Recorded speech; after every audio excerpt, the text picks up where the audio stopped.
Hello, and good morning, everyone. I hope all of you are doing very well today. Very well. Wolf Kobold, Bagroid, Domo, welcome. I hope you're all doing super duper good.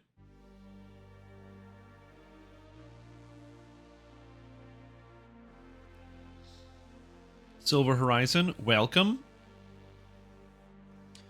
Welcome, everyone, to your favorite day of the year.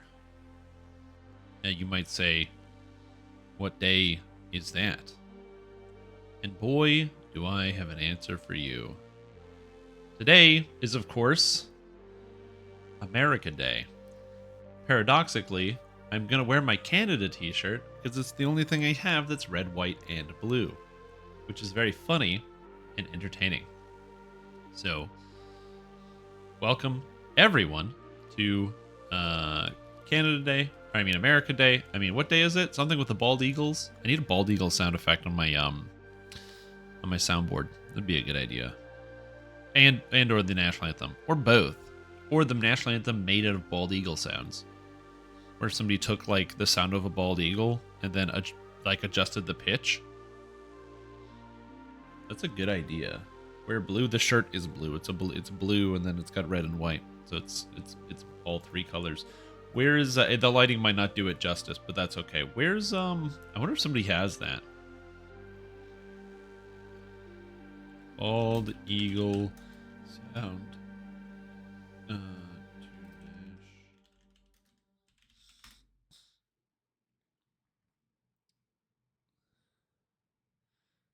Okay, so I can find the national anthem, but with gunfire and bald eagle screech, but I don't think anyone has matched the pitch of bald eagle sound effects to the anthem itself, which is interesting. But yes, hello everybody. How are you doing? Hope you're all doing super well. Welcome to the stream. Today we are just going to be hanging out because it's a lot of you guys are like off today. Some of you live in America and it's a holiday for you. Some of you live in America, and while it's a holiday for many, it's not a holiday for you because you're somebody who works in an essential service or in a food establishment. And some of you don't live in America, and it's a holiday anyway because it's the first week of July. And some of you, unfortunately, also just have to regularly go to work, as is the case with a lot of people who live out there. Because, it is what it is. Not everybody can take off the first week of July. Here, fortunately, it's not too crazy when it comes to the weather. The smoke has been down at least a little bit, but just not entirely. And outside of that, I've just been, hanging out and having a good time. I enjoyed my weekend. I spent some time with a lot of my friends because it was Canada Day, so I took some days off. And it was nice to do. But we're back, and we're back into the regular thing. So I hope you guys are all doing well. And yeah, we're going to be talking about and doing some more things related to DDO. Now, I'd love to give you some DDO news. I'd love to tell you about new things happening in the game, but I can't. Because Stay Snow Games is an American company, they already posted that, nobody's in the office right now. So the game servers are running. There's probably somebody who's just like, every once in a while shoveling some coal into the server room to keep the servers burning. But that's pretty much it. So we don't have any new news this week. But hopefully we'll be able to get some news either later this week or next week about what's going on with the Lemanias and the new updates. Because like many of you, I'm very excited for update 60 with the new macro tech, some of the experience point changes and stuff, which I'm very much looking forward to. I don't get too bogged down in it because I find that some people are very unhappy about some of the changes. I'm not personally. I think they're really good, but it just gets exhausting. Hey, what's up, Jadawin? How are you? Yeah, so it is a true fact that the bald eagle sound effect that you hear is not actually a bald eagle. It's a different animal. But it's a good sound effect. Is because they're not working. Is there anything I can tell you? Is there something that I can tell you? Can I leak a secret? Okay. I think I actually might be able to leak a secret. All right. So You know how okay, yeah, this because they're not listening. So everyone get really close. Get your I'm gonna have to talk real quiet so SSG doesn't hear me. So like pull your earphones close, max out that volume because we're talking in secret right now, okay?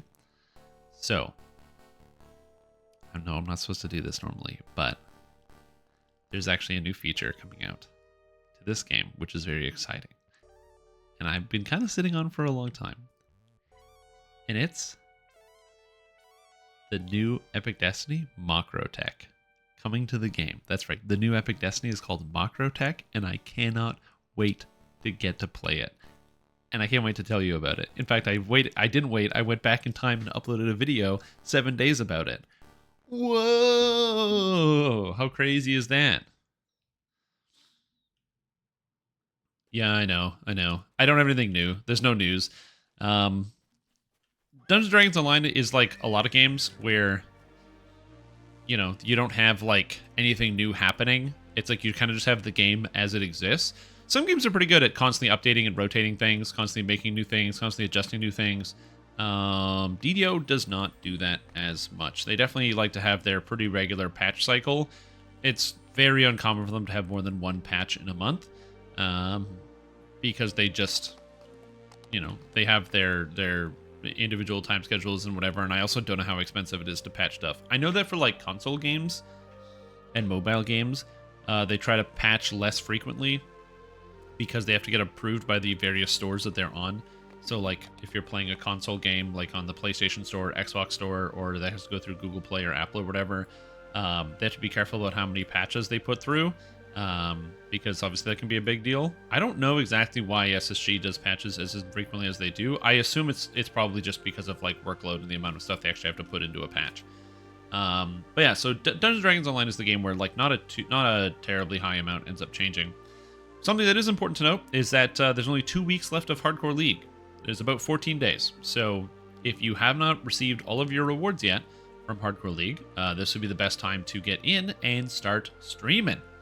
Or not streaming, start gaming. Get in there, get your game, get your points, get the things you need. Because, like I said, Hardcore League is ending soon. Oh, so many people I got to kick out of the guild.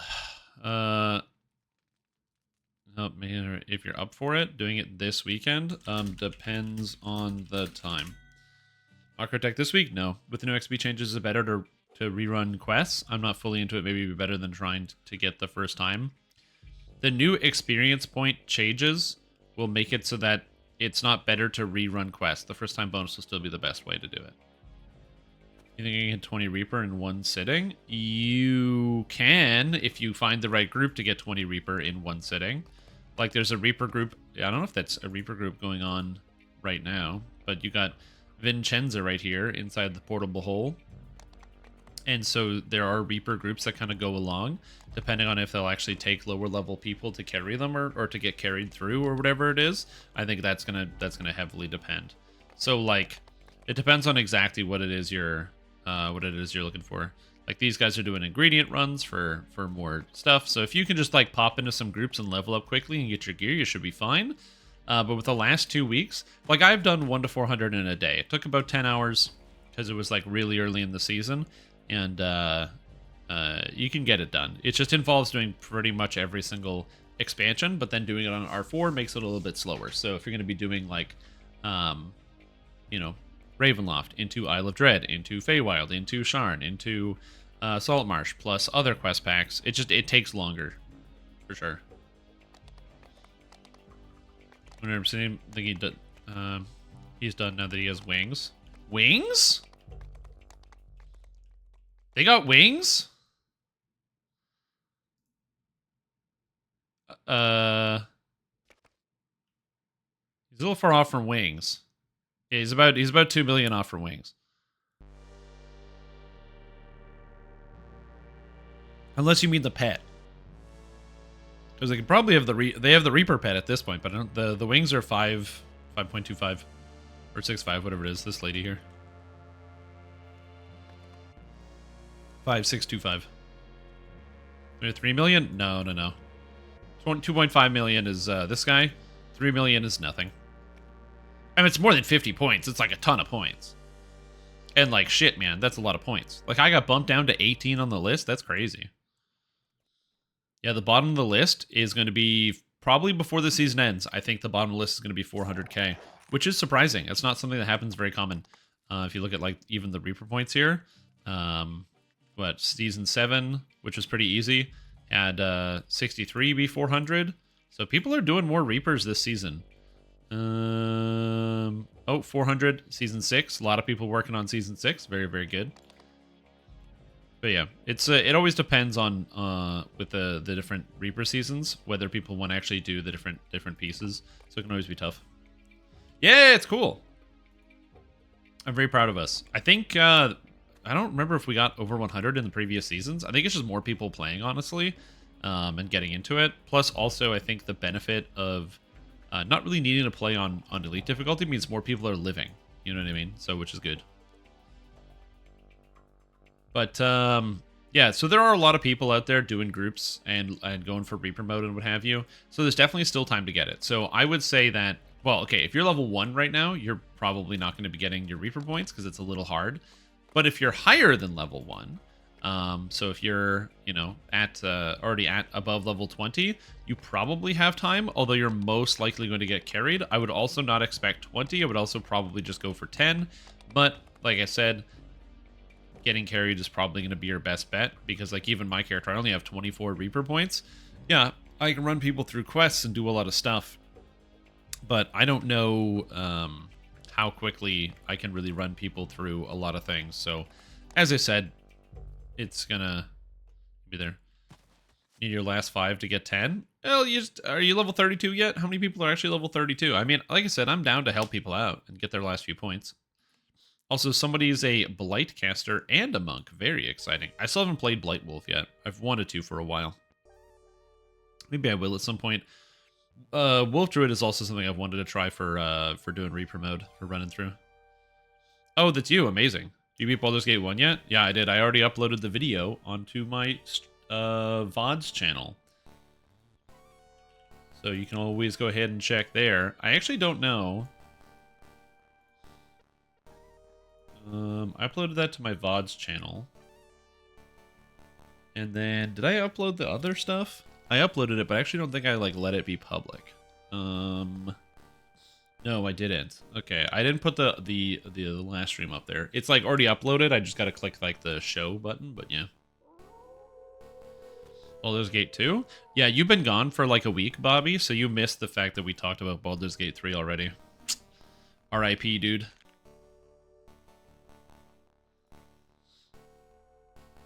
Wolf Druid can Stunning Fist. If they have hand wraps in their hand, yes. If they have hand wraps in their hand, then they can. But if they don't have hand wraps, then no, they can't. The problem with using hand wraps as a wolf is that hand wraps lose all of their power in animal form, because the big thing about animal form is they get, like, super dual wielding. Or not super wielding, hand wraps, they get, like, super dual wielding. And in animal form, you don't get the super dual wielding, which is fun. Epic's the Doorlock tank. It's fun somehow. That's good. I'm glad to hear that you've been having a good time. Go look at Discord where? Oh, you're pinging him. You messaged him about Discord. Oh, I see. Yeah, I've been reading the Discord over the past couple of days. I don't know what it's been. I don't know if it's because it's warm or whatever it is. But yeah, it's just been warm. Perform party no one's joining. Like, yo, what's up, Need More Chai? Yeah, I've been having like I don't know, just like this consistent breathing problem because of the smoke, which has been annoying. America, Ducky Kona, USA. But it's America.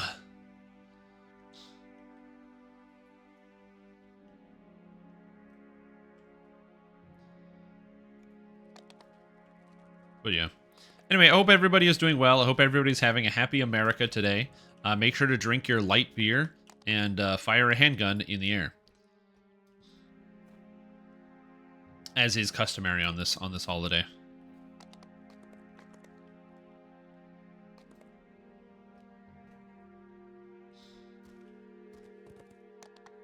So yeah, let's read the weather for Sandy Balls. Is there a place called Sandy Balls? There better be. Sandy Balls. You bet.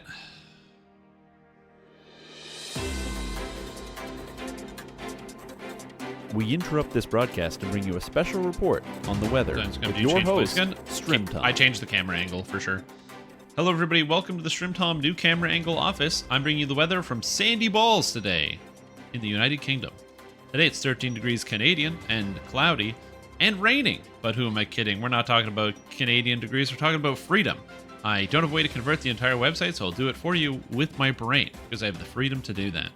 Right now, it's just around 57 degrees freedom right now. Going to be hovering around that and raining overnight, going down just a smidgen, down to 50. But don't worry, it'll be popping back up, right up to 67 degrees during the afternoon tomorrow. Still raining all day today. Still raining most of the day tomorrow. A little bit of sunshine, but again, mostly going to be cloudy and rainy.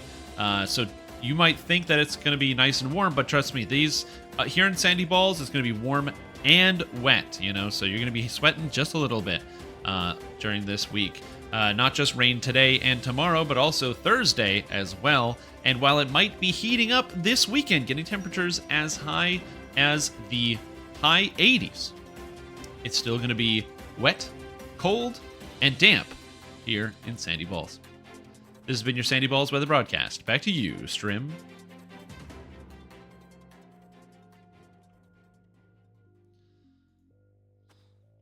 Raining in England? I know. It's crazy. It's crazy to think.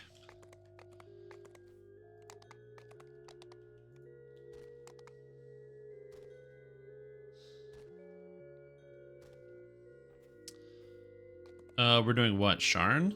Okay. Sick. I'm gonna help some people to get some Reaper points. If you want some Reaper points, feel free to click on this guy's LFM and join it. Another wolf question, can I get the shield style feats? You cannot. So, combat style. Combat style, you can only generally have one at a time. There are a couple exceptions, but generally you can only have one at a time. And animal form is one of the times you can have only one at a time. The combat style for animal form is natural fighting. So if you're an animal form, you can only do natural fighting. Suppose you can use for free. It has been warm, for sure. Is this guy like a melee or some kind? Oh, he's like a tank, I guess. And he's like a melee tank. Cool. Sounds good to me. Yo. I don't mind helping out. Like I said, I want to get people their rewards, get people closer.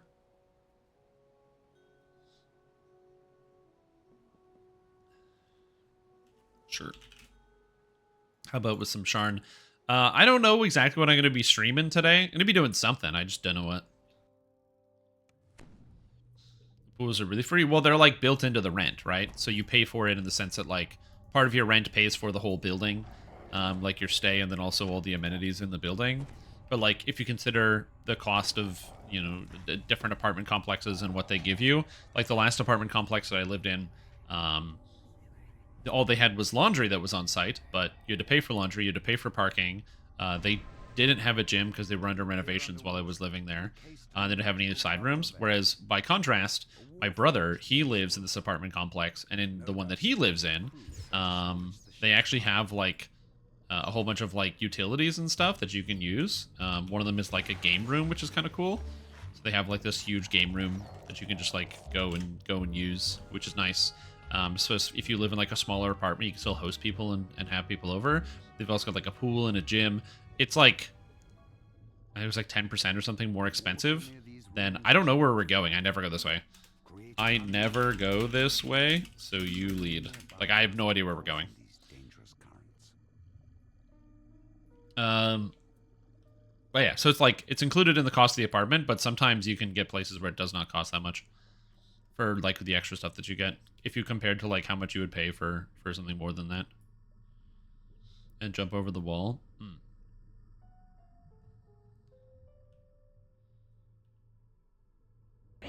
Oh no, Dreg was slain. I appreciate the America Jive spoke plant hyperclap. Good, I'm glad you do. I just thought it'd be fun to fit it in, to mix it, to get a little bit of a mix, you know?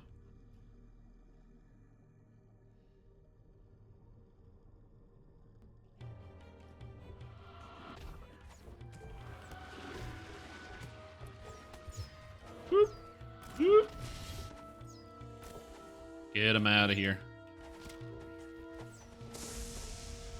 Deciding factor for this place was the ensuite laundry machines. No having to pay extra or run somewhere else. Yeah, well, even the thing is, like, laundry machines, when I lived in an apartment complex, I actually didn't mind it when the laundry machines were inside the building, as long as they were inside the building. So, like, the fact that I had to pay for them, you know, you go to, like, the basement and they would have, like, 1,000 laundry machines over there. And, yeah, you had to pay for them, which was annoying and it's, you know, not ideal. But the better alternative would be not having to pay for them. But I didn't mind it that much because I didn't have to go to another building or another place. I just got on the elevator, went downstairs, threw my shit in. Actually, one of the benefits of there being multiple laundry machines is I could just, like, run 2 or 3 loads of laundry at the same time. Also, because I'm a total degenerate, I would just do my laundry in the middle of the night. So it'd be like, you know, instead of people who are rushing to do laundry on Saturday or Sunday, dude, I just do my laundry at like 3 a.m. on a Tuesday, and it was the greatest.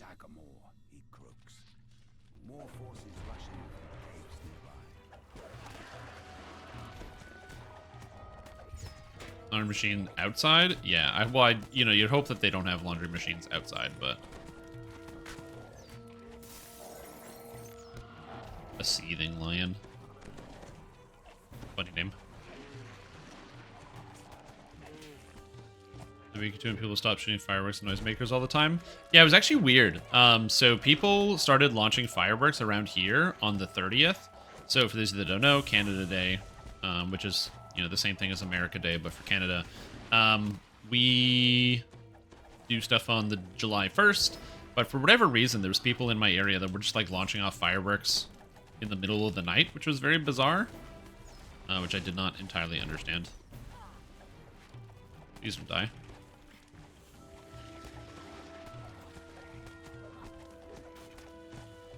Also, I'm not doing that great in terms of killing stuff. It's because I haven't really... You know, I play this character a little bit, but I'm a bit out of it.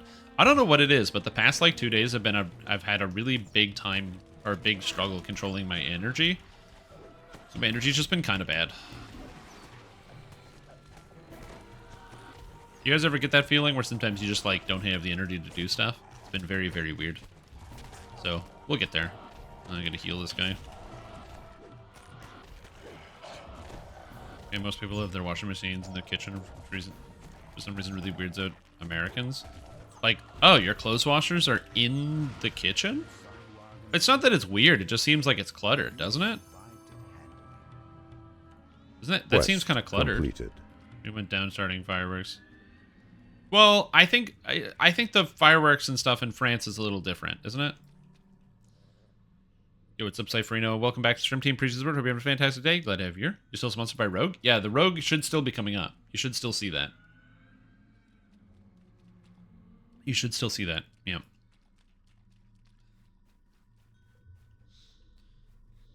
The dryer outside's 4-inch wide, 20 feet long. Oh, like a dryer is in like a clothes dryer. Yeah. You're like hanging shit on the hooks. Yeah.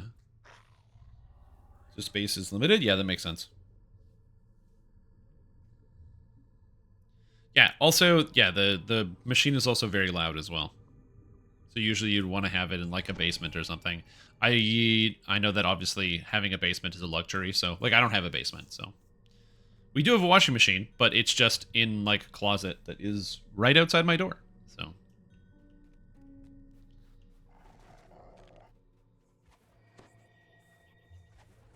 So there's that. Yeah, you know, it's just magical different things. What's up, Punk Rock Cthulhu? How are you doing today? How is everyone doing today? Hopefully you guys are all having a fantastic day. It's a beautiful day outside. It's like 35 degrees or something dumb. So it's just nice and bright and warm.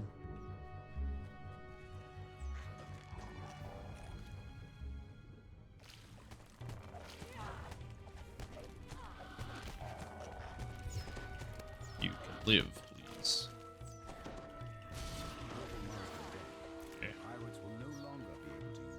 You're alive. You're alive. Just making sure everyone lives.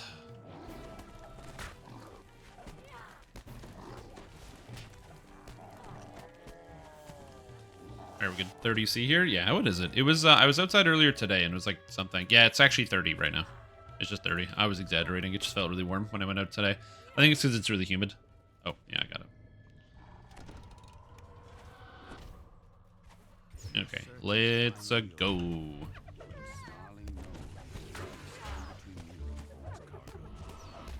Do the washing machine from the apartment directly upstairs, so to decide to do laundry at 2 a.m. Yes. So obviously, if you're in an apartment building like we are, I tried to avoid doing laundry, because it's all in the building. So like, if I start doing laundry, then the people upstairs will definitely hear it. And if the people upstairs doing laundry, I can hear it. So I try to avoid doing laundry, you know, obviously when everybody can hear each other during the day. So I try to avoid doing that. You've recovered Vaughn's mysterious shipment at long last. It must be very valuable to have drawn such. So the basement is spent on swimming pools instead? Yep, that makes sense. Yeah, that makes sense. Everybody help 14 city fireworks, so I'm literally able to shoot whenever and whenever I want. Nice, that's cool. Yeah, I tend not to light fireworks. Fireworks are very cool, but I will leave that up to professionals and people that have the training to do such a thing. Just because I've seen too many like firework injuries firsthand, and I'm like, I'm not, you know, it's fine. I'm gonna stay away. I'll let other people do that and enjoy from a distance. Especially outside of London. Yeah, that makes sense. Like I said, it's kind of like a luxury thing, right? So, you know, especially being in like Canada, you know, especially Ottawa, because I think the way the city is laid out, there are quite a few basements around here. I'd say it's hard to estimate, but most places I've ever lived, and even most friends that I've ever visited, pretty much there's like basements all over the place. But I think it's also with the style of the houses that are built. So like, for example, even like the track housing that's like crazy inexpensive, they still dig everything out and go straight foundation into basement, because I guess it's probably just cheaper to build on, if I had to guess. Plus there's also like a lot of clay in the area, so you got to build the foundation anyway, and if you're going to build the foundation underground, you might as well sell it with the basement and mark it up by like an extra 50 grand. Another Great Canadian Shield? It depends. It depends on where you are. There's a lot of stone, but there's also a lot of clay.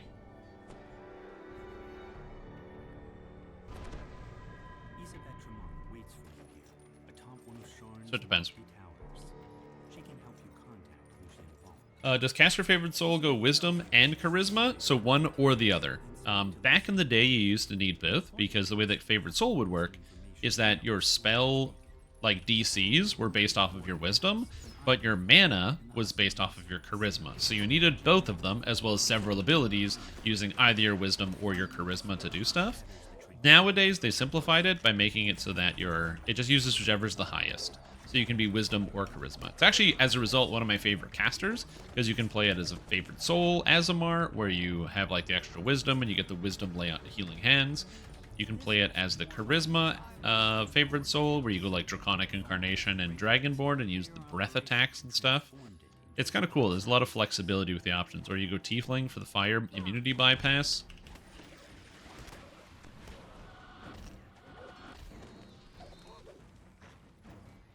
Mentioned in attribute description? Oh, no. Well, if you're not too high level, you can always get restart. Or if you still have your Heart of Wood, you can also use your Heart of Wood you get at level 1 to like reset your character and reset your stats. But yeah, it only takes the highest of whichever one you have. Near I lived, earthquake, death traps and earthquakes. Yeah, we don't get too many bad earthquakes here.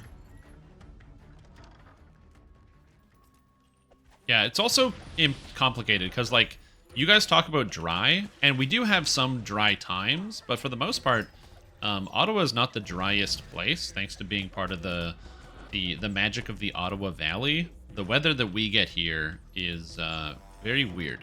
It's very weird, let's just say that. It's never consistent, but it's usually fairly wet. So the soil doesn't usually dry out, and then things start to slide. That happens sometimes. It actually happened to my parents with their foundation. There was some drying and the foundation slid, and that was not good. It turns out when the foundation starts to slide and crack, it's not cheap to fix. What's up, Kevin Head? How you doing? How are you?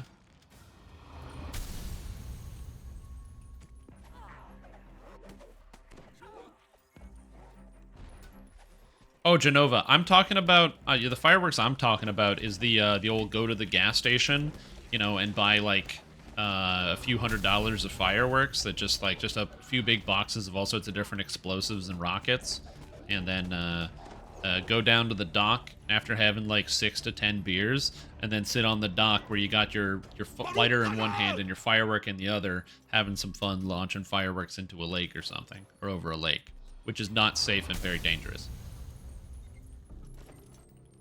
Classic move.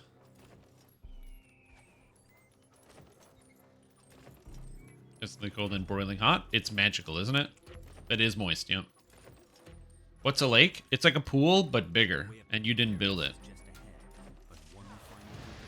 Weird to imagine, I know, but that's what it is.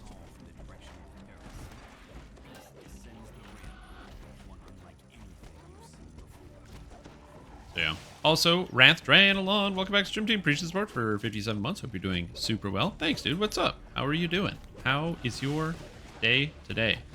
I hope you are having a happy America, everybody else, and thank you for tuning in. What's going on? But yeah. Also, thank you, Kutzel. Wait a minute. That is a new name. You changed your name recently? You did change your name recently. I don't recognize this name, but I do recognize these. It is a mystery. It is currently a mystery, but your name is green, and not a lot of people use the green text.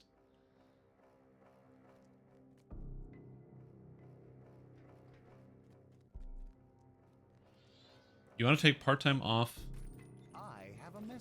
when Baldur's Gate 3 is released. So you're somebody who's excited for Baldur's Gate 3, which doesn't give me any hints.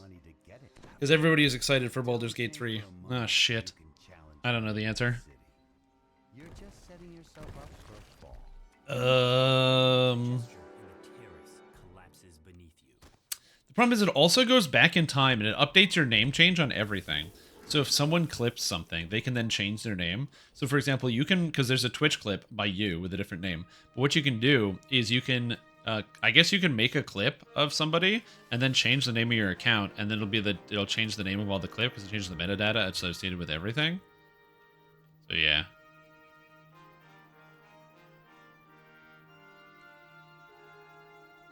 I'll figure it out. Just give me a minute. I'm a genius.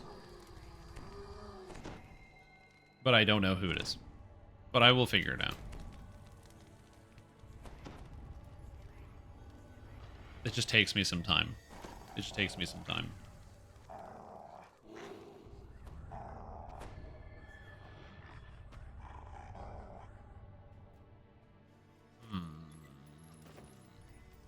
Not excited because the interactions made you cringe? Oh man. I didn't have a lot of character interactions because the first time I played it, I didn't interact with any of my characters because I didn't rest because the game told me not to. It was a good time. I had a great breakfast, now I have a great day in general. Nice, that's awesome. I'm glad to hear that. You always gotta love it when you get to kind of like start the day flying out of the bed. That is very much not me today, or really the past like few days. I don't know why I've been having like some breathing problems. I mean, there's also been like the smoke in the area, but it's been like getting kind of bad. So I'm kind of limited on my my lung capacity is like lower than usual. Anyway, so I have a doctor's appointment for later this week. So hopefully we'll be able to look into that. Still having wildfires? Oh yeah, dude, it's not even close to stopping. There's been like no rain. We've had like 2 like rainstorms in the area. So the fires are still pretty bad. Is TUE Part 2 safer to run since the update split it all apart a while back? Is it safer? I mean, can be. I wouldn't say that's like, there's no guarantee there in terms of the safety, but it can be. Is better? Thank you. I'm gonna work on it. Like I said, it's just like a breathing issue. It's been tough because I've been trying to like, I don't know, I've had a lot of things I've wanted to do over the past couple of days, but I haven't really been doing a whole lot because I've been finding like, that's the reason why I wanted to stream today. One, because, you know, it's a holiday and people want to have something to watch, but also because it's my job and I have to make money, but also because it's just like, I don't know, I've been having a lot of difficulty getting yeah, just like having energy to do or anything. And so I'm just trying to pump myself towards doing stuff. So it just takes time. Like anything else, it just takes time. Got Shadowheart to work in EA? Yeah, well, when I played, there was a bug with Shadowheart that made it so that no matter what you did, she got upset with you, and she didn't want to talk to me. What's up, Everil? How are you doing?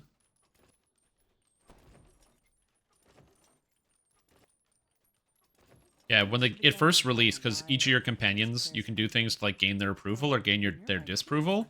And there was a bug with Shadowheart on the first, when it like first released, the early access, with where no matter what you did, you would only get her disapproval. So she would always get upset with you no matter what you did. So she was basically like a non-character.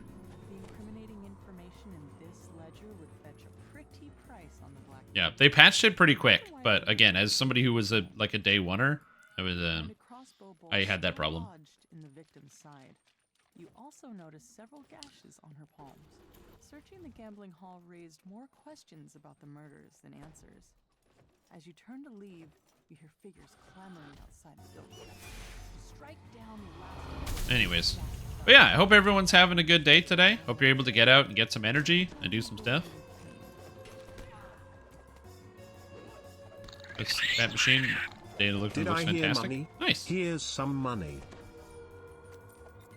Oh, HH just gave me $5 Canadian. Why, thank you, HH. I don't know who you are, but I'm very grateful because I don't think I said something specifically about money, but I can't ever complain about it, you know? It's one of those situations where you just gotta go, yeah, man, money. So thank you. I'm gonna use that money to buy something. I don't know what yet.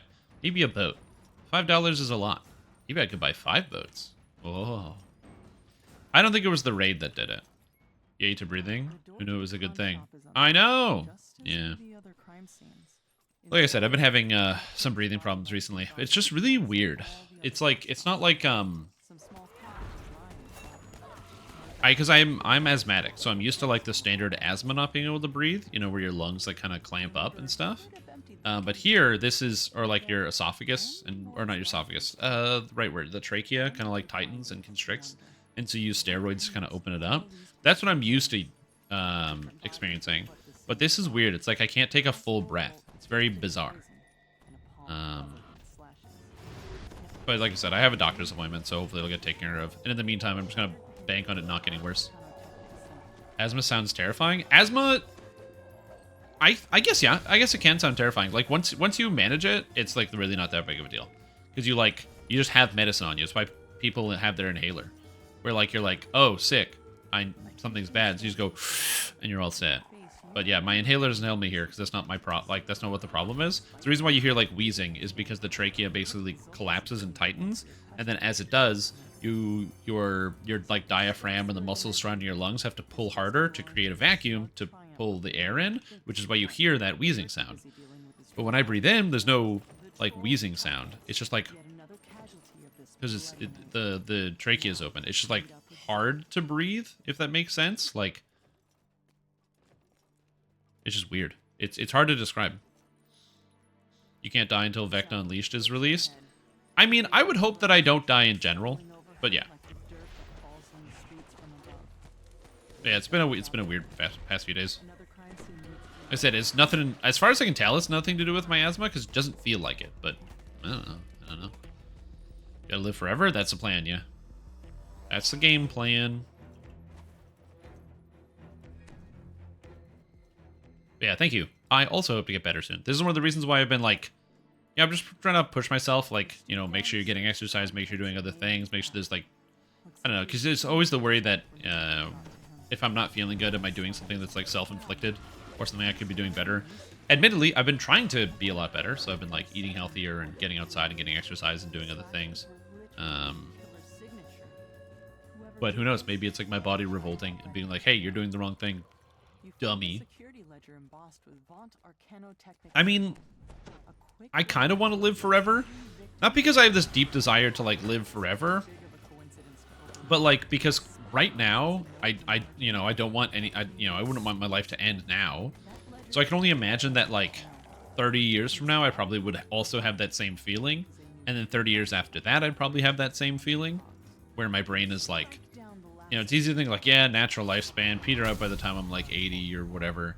But my brain currently doesn't want to think like that, so I probably wouldn't think like that in the future. So again, I'm banking on robot body or like some future technology to come out to be invented so I can live forever. That would be ideal.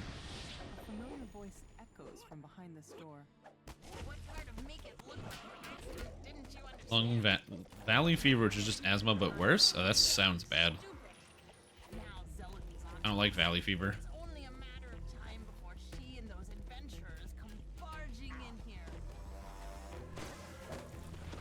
Uh-oh. Just kill this guy.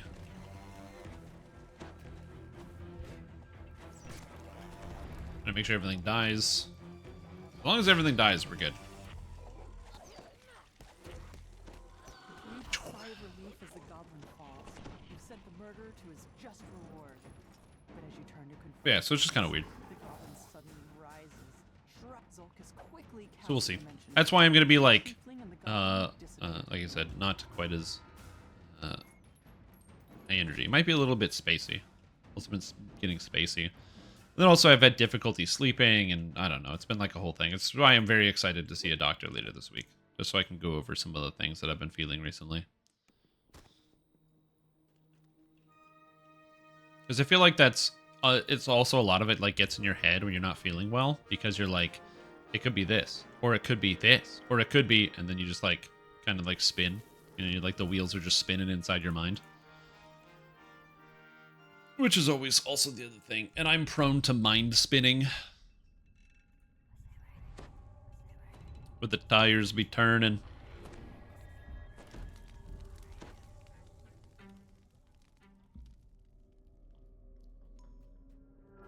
But I'm going to get some water after this. After this adventure. Go refill. I think also I just need some more water today. Maybe a little bit dehydrated. Looks like getting inside his warehouse won't be a problem. Victor leans over and whispers, I don't want to lose my job. Yeah, I'm not doing too bad. 627,000 Reaper XP. Like I said, I kind of wanted to be in top 10, but top 10 is very hard to achieve now. So now I'm just helping other people get closer to some... Well, not that. I was always helping other people get closer to their rewards. You know, that's how we do. In the future, for future hardcore seasons, I think next time I'm going to be playing as a tank type character to ensure that I can always assist people as they get through. This character is good, but just because I only have 1,600 hit points, I do a ton of damage.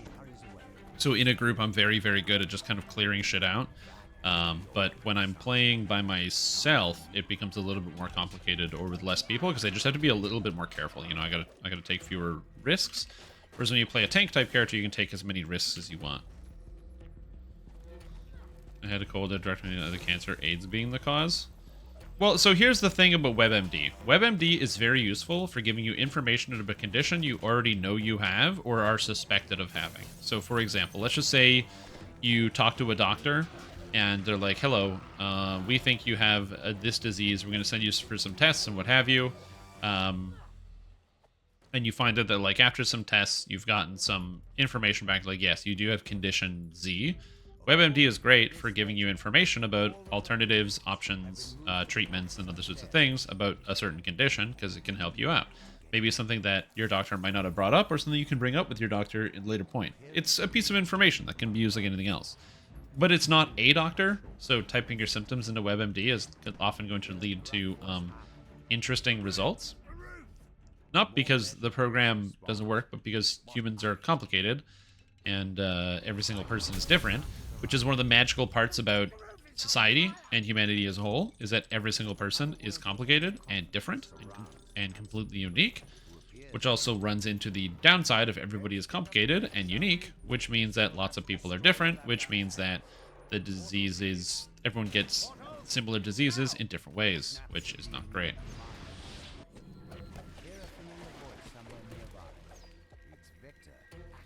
Yeah, exactly. What's all this? Dear Orient, we have a security breach. Quickly, find them. Right. We got one technician down. That's good.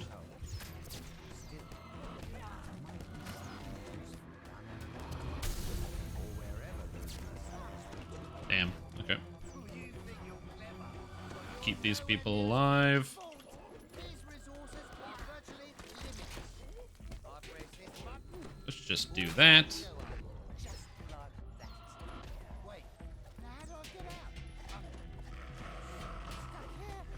Victor clearly didn't think Okay, we're good. Sorry, I was just quieter because of the technicians. I wanted to focus for a bit. Just teleport away. Your symptoms in the internet. It says you might have internet connectivity issues. Dude, that joke was so funny. So, I haven't seen that many episodes of the Parks and Rec, but I have seen that because this shit's so funny. I said, for me, the best types of comedy are the subversive types of comedy where they subvert your expectations very heavily. It's the reason why I usually like either sketch comedy or absurdist comedy, because there's like, you know, the kind of the goal of it is to subvert your expectations, so you never know exactly what's going to be happening. And oh man, that joke was so good.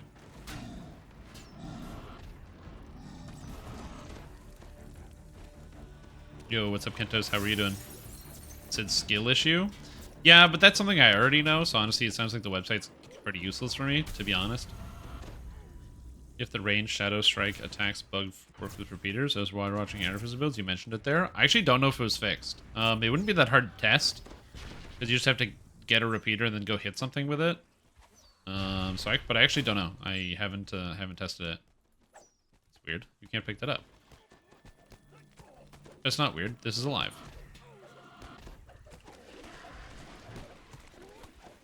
Can you live, please? Thank you.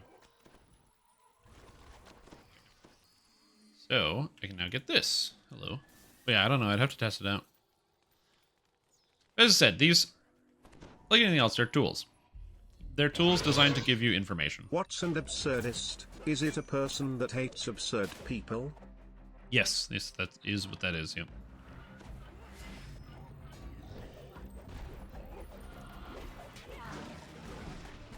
I don't know why I didn't use Tsunami to knock that guy down. I was not paying that much attention. Also, I just realized you use Black Dragon Bolt to take down the Arcane Reconstructors individually. I hate them so very much. I can do that. And then do this. And I didn't knock it down, but I can do this. Perfect. Learn something new every day? Yeah, maybe you do.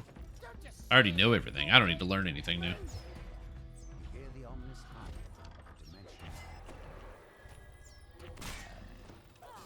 Maybe you have to learn things. Holy shit, this guy's taking a lot of damage.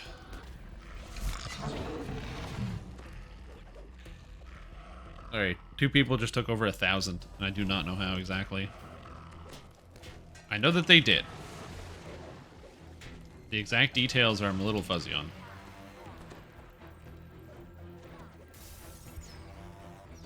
Oh my god, the technicians are neutral? Oh my gosh. Why would they even have that in the video game? Bond.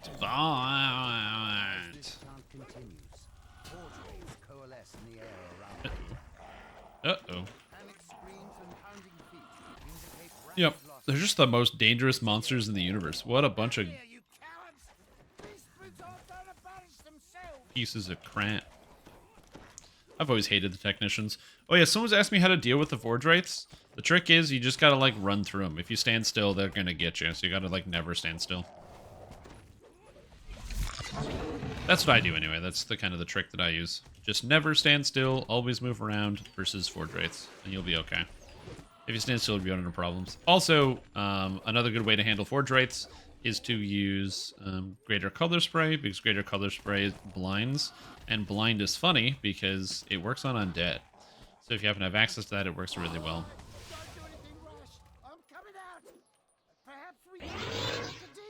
Hey chat and stream, my place of work is having a hot dog eating contest today. I'm doing this for Joey Chestnut, the American hero. Wish me luck. Oh my god, I forgot about the hot dog eating championship. Oh shit, when is that happening? Oh my god. Hot dog eating contest. No, I missed it. Oh no. I forgot to watch it. There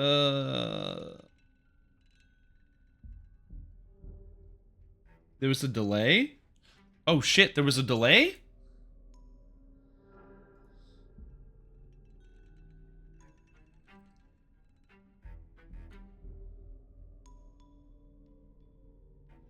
Oh, no, it's 12:30. It already happened. It's already over. It's already over. All right. Yo, good luck, Fairy. You can do it. I believe in you. Eat them hot dogs. I'm not a hot dog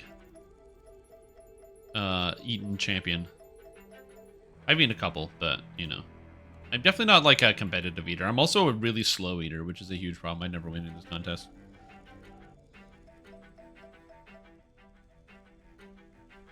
Joey Chestnut do? And the answer is eat like 70 hot dogs. That's what he would do.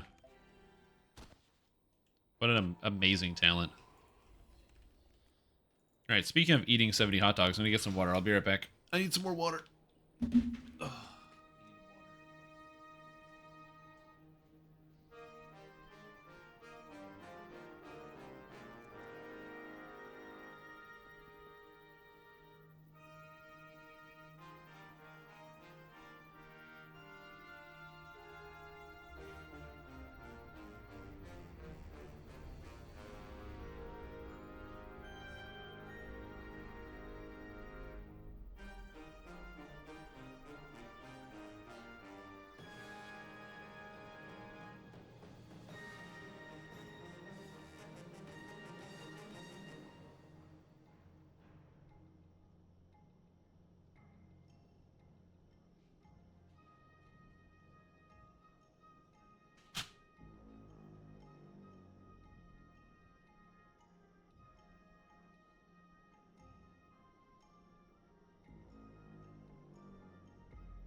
Whew, I got some water.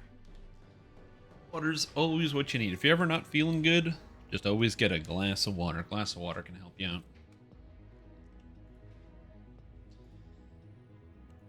Did the Thorn Epic Strike get Blighter Poison Acid arguments?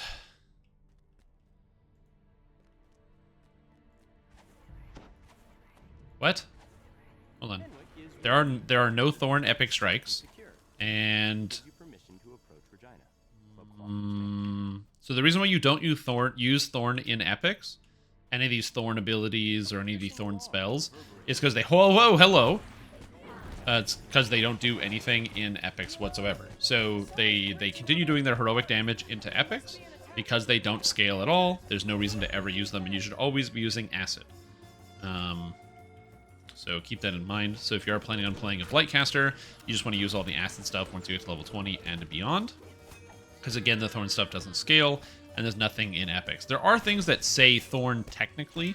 So there's like the Primal Avatar, which is like Thorn your nature. However, paradoxically, it doesn't do anything with Thorn. So Carrion Swarm has no physical, this has no physical, and the nature here only affects force spells, so it does the actual force damage. But that also works on Ruin and Greater Ruin, which are better, so you use those instead. So there's no real reason to ever use Thorn, ever. Which again is very, very weird and suspect.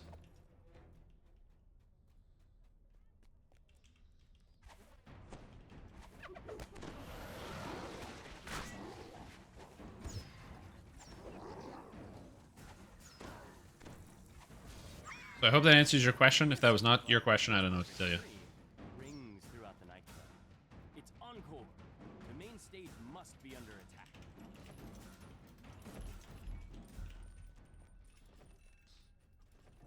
Yeah. It did get delayed, and the hot dog event is going on right now. I would normally watch it on stream, or not on stream. I normally, like, I'd love to watch it on stream. However, it's a publicly televised event, so I can't just watch it on stream. It's like, you know, watching the Olympics or any other event. Like, you have to pay money to see it, and I can't just, like, restream it because it's, like, stealing, basically. So, unfortunately, we can't watch it. But, you know, it is what it is. But we can, you know, we can all watch it in spirit. The defeated gargoyle cackles and rasps. I have failed, but the others will crush you. Dusk.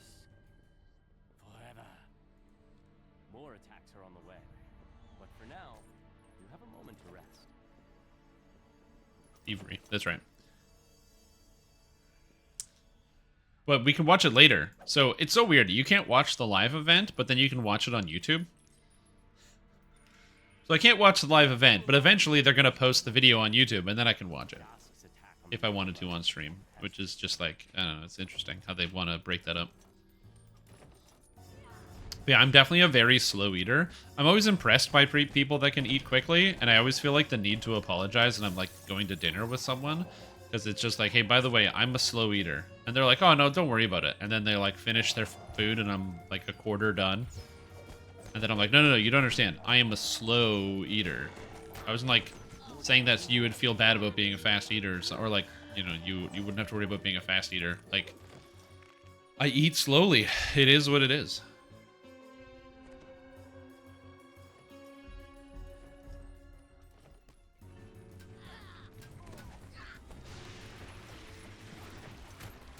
You need help, my man. Stop dying.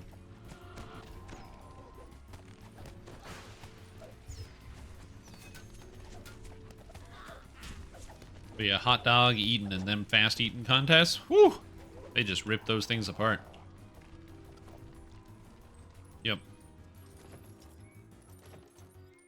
That's one of the reasons why I actually, usually if I go out to eat, I try to get things that are like smaller portioned. Because then it's just like, then I can guarantee I'll at least finish the food before the meal is done. So I can eat with everybody.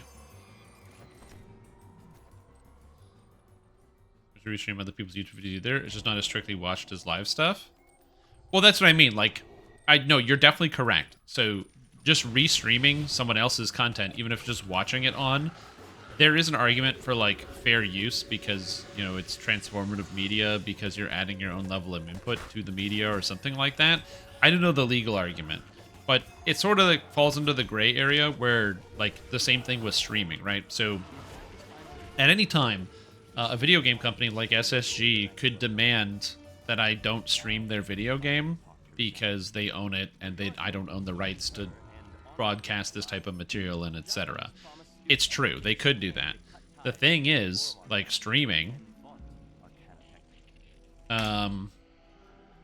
is very, very lucrative and good for a lot of companies and businesses because it's just free advertisement. So I'm streaming right now to X amount of people, and that many more people that wouldn't be looking at Dungeons & Dragons Online that are now suddenly looking at it. It's the reason why people will pay live streamers to play their video games because it makes sense. So if somebody's going to do it and you don't have to pay them, that's even better.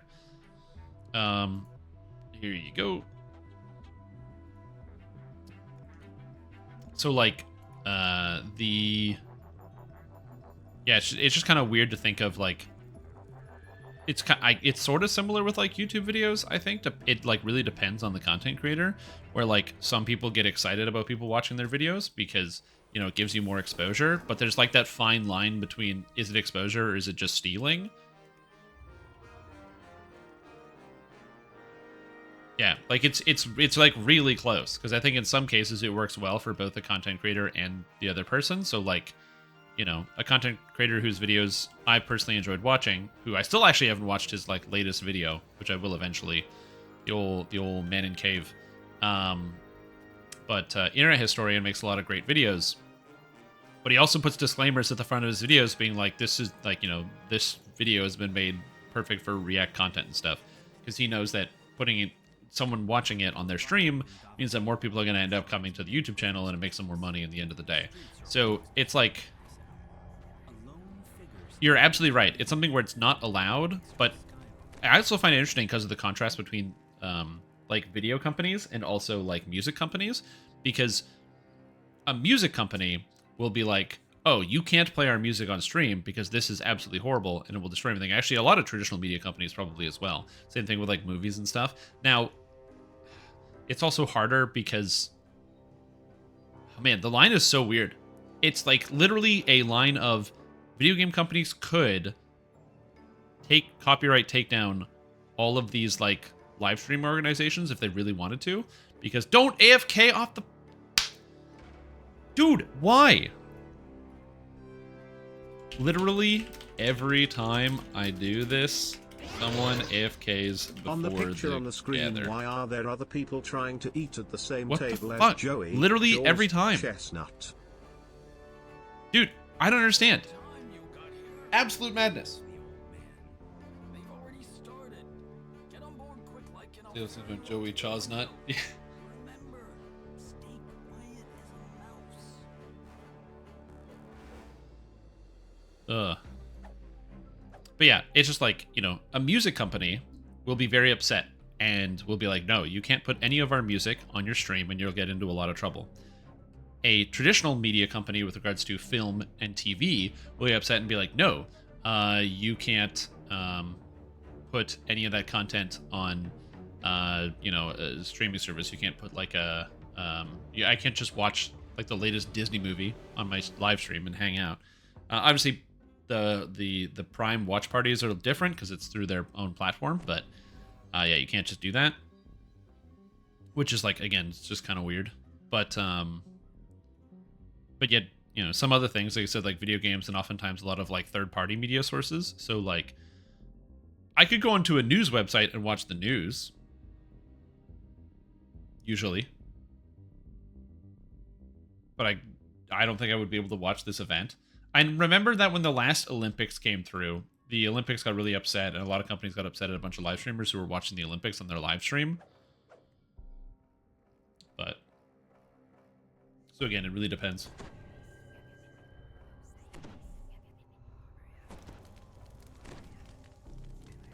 It is quicker, but it's also not my group, so I'm just gonna wait. Mr. Volt, I assume You can always go around. join the Platinum Concord? We need to gather on the platform before he starts the cutscene. When you AFK before getting on the platform, the game stalls at gather on the platform. You can't just go around. Yeah, the Blade Wolf looks pretty good. It does. I really want to play one. The thing that gets me is the Necromancy DCs. I've wanted to make something that can actually make the Necromancy DCs work, but it's so hard. Isabet, please come in. Now, Isabet, I know you. If that was true, why would we wait 2 minutes Don't cry. for you instead of doing the quest? This is just business, Isabet. Just business. Pretty sure it is. I've done I that. prefer that you do your house cleaning when I am not present, Mr. Why wait? Why would you double down on being wrong? My device. I wanted you to Just say, firsthand. oops, my B. Not quite dead yet. Calibration issue. What the fuck? No matter. Erk, Gesh, take Isabet outside. It's a gather. We will adjourn to the yacht. It's time. I don't understand. I hate when people do that. If you're wrong, just say I'm wrong. Henchman releases a strange whooping bark, and the darkness It's totally cool to be wrong, you guys. Remember, I'm wrong all the time. You know why? I'm stupid and dumb. I'm an idiot on the computer. I'm wrong all the time. the old man And I do my best to admit when I'm wrong. I have no idea what is with like some people and their desire to not be wrong. I'm not going to make this claim where it's like, people nowadays don't ever want to be wrong and blah, blah, blah. Because nobody has ever wanted to be wrong forever. It's just, man, some people just can't accept it. They just make a mistake and they just have no desire to ever like even consider the fact that they could be wrong for like 1 second. And they just got to like triple down. wheezes out his words. It's so bizarre to me. Reminds me of my days in the last war, but with more chest pain. Too old Yeah, for this for sure. You know what's good? It means you are learning? Yeah. Talk about Isabet. She's still alive. I bet my life on it. Anyway, it's fine. To do that, you'll need to clear the way. I'm past it. Casper can follow safely. He says to head to the southeast. Grabbing a source lead first will help even the playing field. Don't forget, shouts Casper. Those source leads can't go too high or too low without losing their enchantment.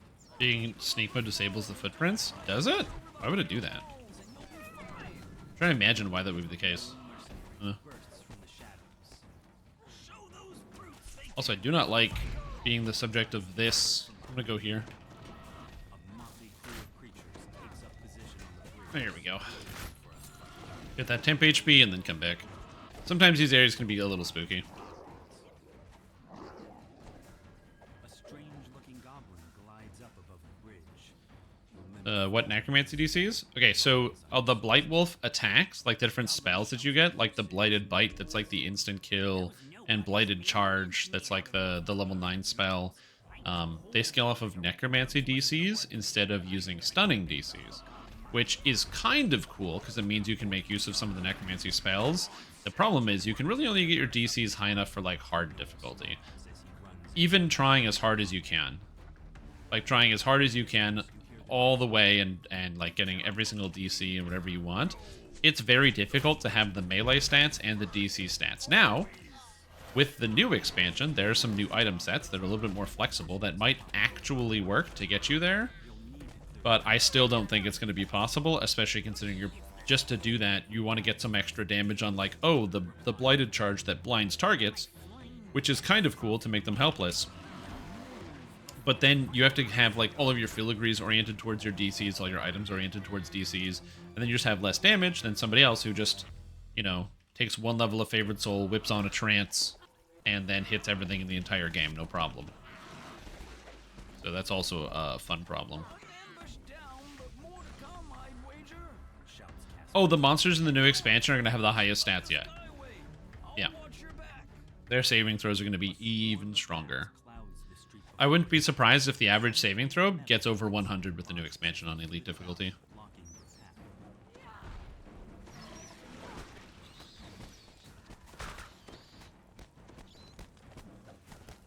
So, it's going to be a little spooky, let's just say that. The door of a nearby bookshop opens, and another cloud of bats streams out. Inside the bookstore, goblins scramble to release one last clutch of bats from the cages. Yeah, it's a lot of bomb bats. I don't like them.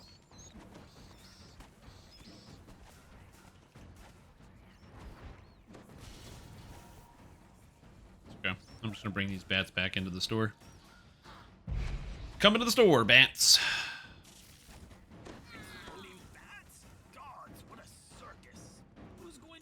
For the breath, how is good till Epic Reapers? I used Carrion Swarm until I got to level 30.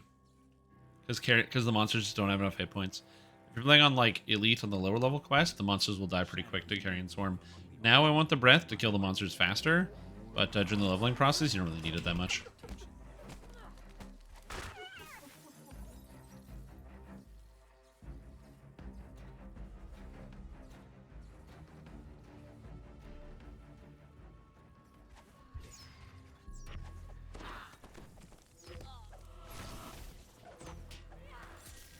But, yeah. What were we talking about before?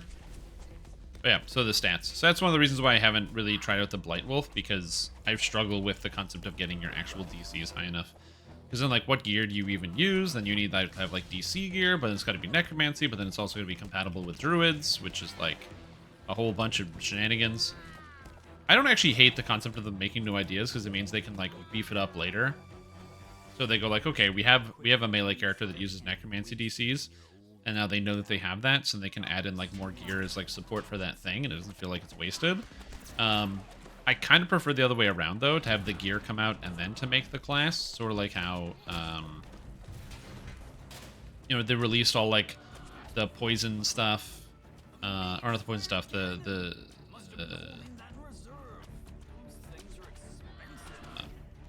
like storm items in Isle of Dread that were like oriented towards the thorn, and then the other different items that were like the spell power sets. You know what I'm talking about? There's like the ring and the necklace kind of combined together with the different spell powers. And then these 3 different sets of organized spell power. And I thought it was fine because those were direct lead-ins, obviously, to the archetypes that we're releasing. So they release the items first, and then they release the archetypes that fit in perfectly with those items. So it could be useful now for some people, but then it's much more useful for certain classes or characters that release. So it kind of fits together. I didn't hate that. But I kind of prefer the items first than the other way. That being said, I don't think it's impossible to get something to work. It's just definitely more work than doing things the other way around. And even still, the payoff is that you blind targets versus the payoff. You also have to be wisdom based, because while those spells scale off of strength, if you do end up scaling off of strength, then you can't use like the actual better spells like Wail of the Banshee or Finger of Death, which would be kind of the point. So you'd have to be like a wisdom based wolf, but wolves don't get wisdom hit and damage inherently, which means you have to spend points in falconry, which means you're already splitting every points, and then, you know, we're really running low on the reasons why your DCs are going to function properly. I have like some ideas as to how to make the Blight Wolf work, but it's a tough one.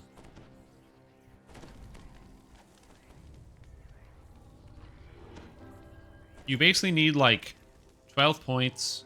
I think maybe with a double universal tome it might be easier, because with double universal tome you're going to be able to get 3 sky skiffs descend, and a supporting patrol of gnolls moves to block more points spent in the falconry tree. Vaughn's mercenary army.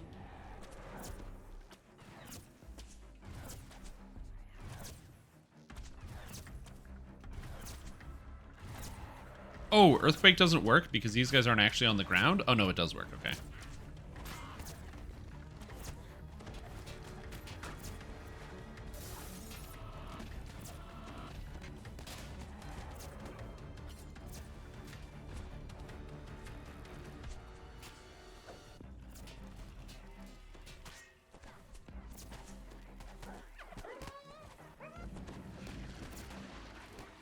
Okay, get this out of here. Tome on Llama? It was on Llama, yeah. For the aggro, just kill things. You don't have to worry about it. You can also get threat reduction if you want. You can get aggro reduction on items. But my solution is just kill things, and then you don't have aggro. You try to take 2 capstones. The oh no, Stonejaw got another. Oh rip. The big bad dinosaur. Capstones specifically say requires no capstone enhancement from other trees. Is it unmanned, or have the guards inside? It's already in the game. Looks like they're using sky. So you cannot take 2. Now, admittedly, I didn't try because it says you can't, but I also didn't try. The mercenary Gish stands here. His jaw is God says you're strong. It was like maybe you can, and the game just like doesn't know it yet. But like, I'm pretty sure that that's one of those things they probably would have fixed. But you know what? It's worth a check. So maybe next Lamania, I'll throw on both of them and see if I can take 2 capstones. It's only on the universal enhancement trees that say you can't take 2 capstones. Largely because I think they're probably not going to be giving out class trait tomes, and are probably only going to be giving out universal enhancement point tomes. They only put that in universal enhancement trees. Because this doesn't say... Oh, this one also says no capstone enhancement. So, yeah, I don't know. Is there enough points to do so? With the new Universal Tome, there will be 82 points you can spend, so you could, yeah. I don't think... Like I said, I don't think we will, but yeah. Yes, hello, Shrimp Time. First of all, thank you for all your content. Restarted playing DDO Universe Level a lot. Considering jumping to hardcore for the Masochist experience, do you think a Dark Apostate Death Domain Caster Cleric could make it safely on Elite? Yeah, you'd have... The only issue you'd have is just getting past monsters that obviously are immune to all the death stuff. But of course, Dark Apostate is nice because it gives you tons of light spell power. Plus, you can pick up a lot of the light spell-like abilities. You can pick up a ton of the light spell-like abilities from... What do you call it? Are we just leaving some people behind? Oh, Carrot's not coming with us. That makes sense.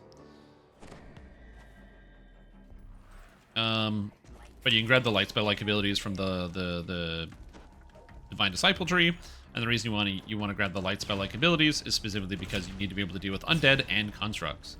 So for Constructs and Undead, you've got Comet Fall and Searing Light, and you'll probably want to take the Searing Light spell-like ability specifically for this purpose, because without it, you'll be in a little bit of trouble.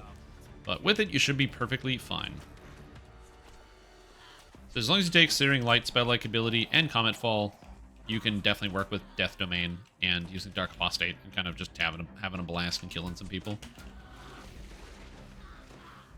I really hate this jerk. Where are you? 8 hot dogs in 10 minutes, 4th place at work since 2 people tied for 2nd. I tried for Joey and I'm proud, and now I get to go home for the day. Poggers Nice. Porges. 8 hot dogs in 10 minutes. Jesus Christ, dude. You're a machine. That's so many hot dogs. Oh, jeez.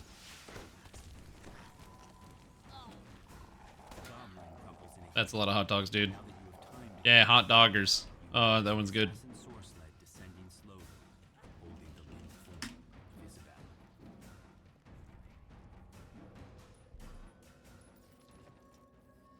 Amazing. As I said, I unfortunately can't watch the video of the hot dog eating championship, but I wish. All players gonna roll like the knoll? Yeah, they will. Oh, yours doesn't? Oh man, that's weird. Strange. I wonder why. Do casters action out of mana anytime during cap? Yeah, in raids. Try doing skeletons in the closet and not running out of mana. It's very funny. An odd yet strangely familiar blade piercing his torso. Remember this? Jack Jibber's blade? Con 14. Keep meeting like this. Yeah, skeletons in the closet is where you run out of mana. In quests, you shouldn't have too many problems, but you still can, even in quests, if you are not great at spell point management. You will still run into problems, especially if you're not using some of the spell point reduction tools. So, for example, if you don't use, like, meta magic cost reduction abilities, if you don't use spell point cost reduction abilities in epics, now pretty much every book caster is Draconic Incarnation, so they should all have this. But if you don't use any of these, if you're not using Evergreen, you can find yourself running out of spell points during quests as well. Not all the time, and also especially once you get to the higher tiers of, like, you got more stats and gear. When your druids are getting over 6,000 spell points, usually it's, again, still not a non-issue. For my character, because I'm a first life on Hardcore League, I do run into spell point issues, or I can run into spell point issues, which is why I use Evergreen, so I don't have to deal with that.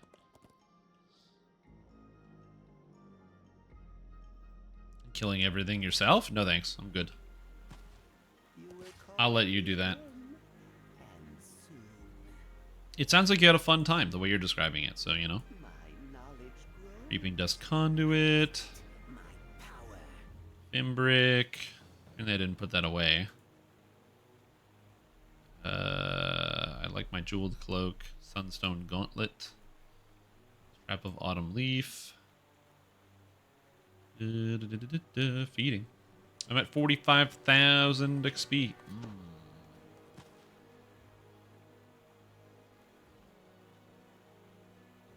But yeah. But outside of raids, I would say it doesn't happen too often, but inside of raids, all the time. Pretty much if a raid doesn't have a spell point regeneration mechanic, or it's not something super fast, like, what's that raid? Dryad the Demigod, you're going to run out of spell points. Like, Lord of Blades can be complicated, especially if you're, like, on pillar duty. Ranged characters rip pillars apart. Spellcasters also rip pillars apart, but run out of mana. So you really want, like, a bow guy or a crossbow guy.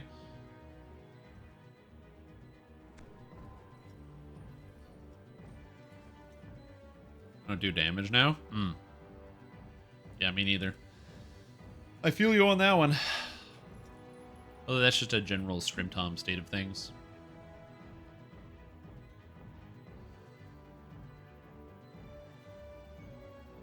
Oh, wait, the dungeon got locked? Okay, we're going in. Kind of waiting for other people. Like I said, I'm a little spacey today, so yeah.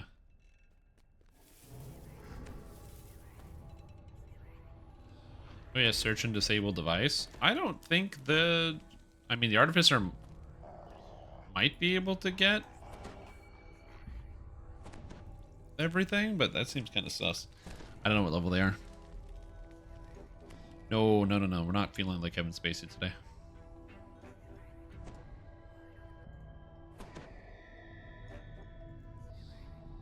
I definitely do not.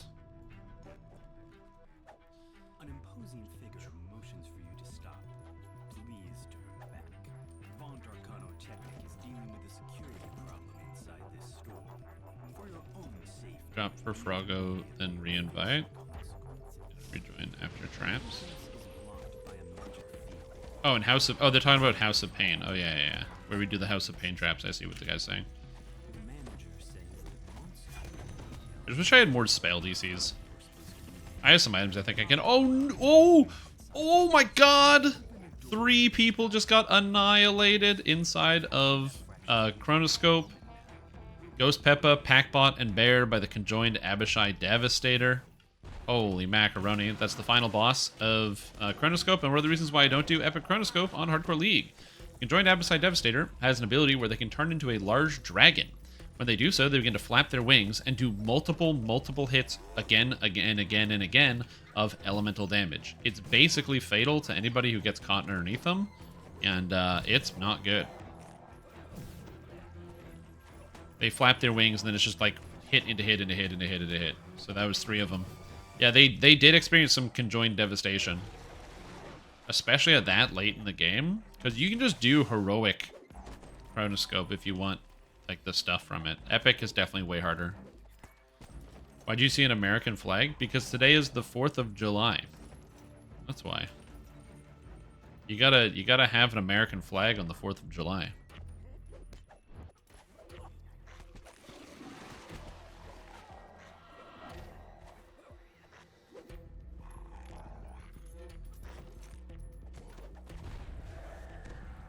That's right.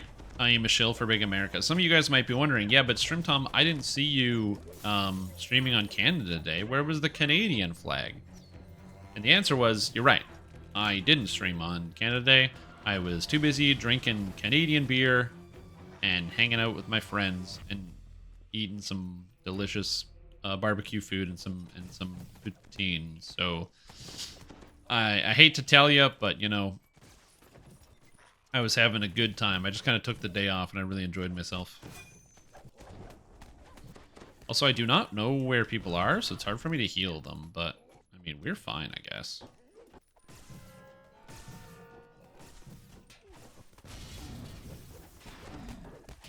I got this guy. I'm healing him. He's fine. There we go. We got him. I mean, I could just replace it with a gif of Joey Chestnut eating hot dogs.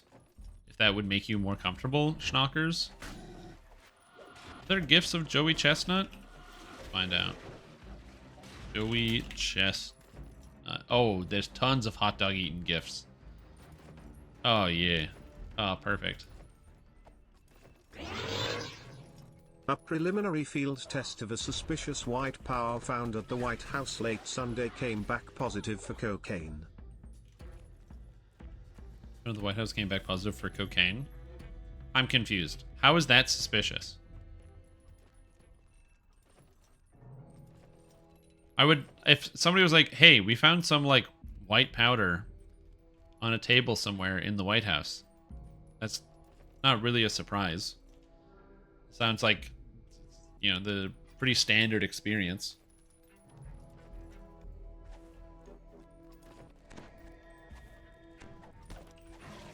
I guess, you know, the expectation is you're like, no, but the most elected officials are definitely the most straight edge, but like, I don't know, man. Yeah, why not? I wouldn't be surprised if literally every sitting president in the past 70 years has done drugs in the Oval Office. Or just near the Oval Office. I also wouldn't be surprised about that. Large majority of banknotes have traces of cocaine on them. Yes, that's because cash is used by criminal organizations because it's harder to track than digital transactions. Digital transactions are very easy to track, and cash is harder to track because it's a physical object that goes places.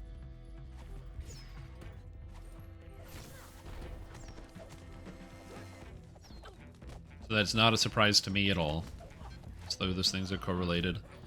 It's one of those things you hear about, and you're like, huh, yeah, that makes sense. But there's also the possibility that that might not be true. And there's just enough people that say it because you go, yeah, that makes sense.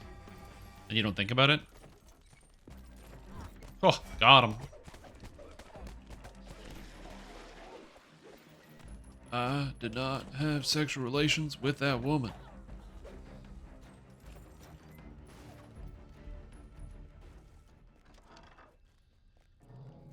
Unable to resist doing it just on a lazy day. To say I did. No, shit. Oh, God. Oh, video games are so hard, man. You're back. What'd you miss? Kutsal. Okay, hold on. Kutsal. Are you pixelated Phrygian? The door is securely locked. You'll need a key to get in. You unlock the door using You might the key be. to the man's Ah, I got him. I found it. You can't sneak by me. Because you said, I'm back, what did I miss? And very few people say that. You say that, How We Doin' says that, but How We Doin' was actually here. The radiant idol calls out to you as he climbs aboard the waiting sky coach. This isn't the jungle, Outlander.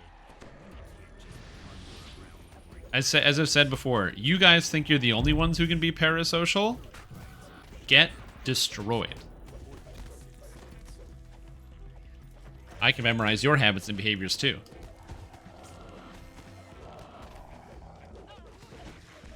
I knew who you are inside and out. We're really friends, you guys. Good afternoon, Strime Tom. Yo, good afternoon, late night Jeremy. Thank you so much for returning back to the stream team. Appreciate the support. You're having a fantastic day. Glad to have you here. I hope you're doing super well.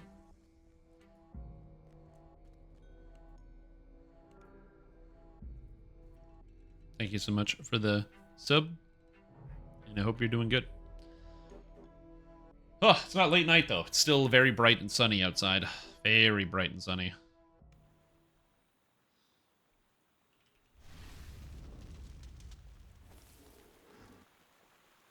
Yo, what's up, Hand of Good? How are you doing today? How are you doing? Hopefully you're feeling well. Oh no! And Vague was slain by a cube at level 18. That's the Coalescence Shaper cube.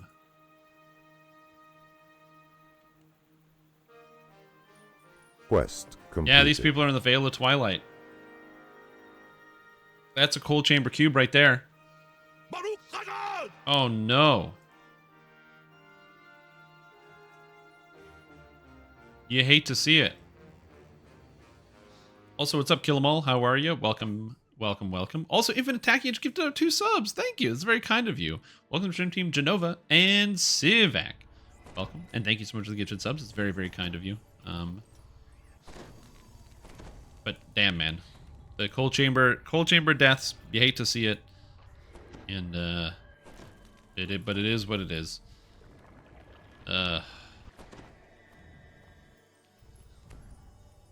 Man, it is crazy to me that I can identify the quest based on seeing somebody die to a specific monster and then knowing where it is. This is why I need to like do other things. But then if I did other things, I'd be less good at doing what I'm doing now. And that doesn't seem good at all. Oh god, the lag. So this quest can be quite dangerous because the fire damage from the monsters can also be quite dangerous.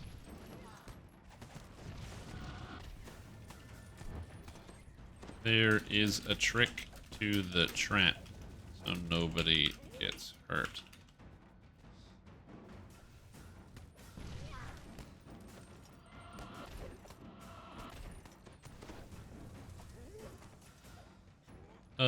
Is Baldur's Gate 2 other things? I don't know. Maybe. More so than usual. Your recent encounters with an odd gnome inquisitive and undead spirits notwithstanding.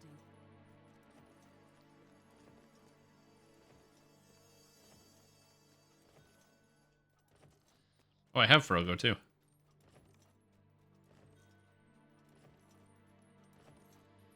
Yeah, it's hot as balls. Got my first tune to 21. Nice. Dark Hunter Tempest build? That's good. I'm glad to hear that. Yeah, I kind of wish I was playing Dark Hunter Tempest I'm not. I'm playing. I have a caster Dark Hunter that I'm gonna think about playing in the future. We'll see. Quest received. Active dodge tank. Oh, that's kind of interesting. What filigree set for Fire Force Acolyte on hardcore?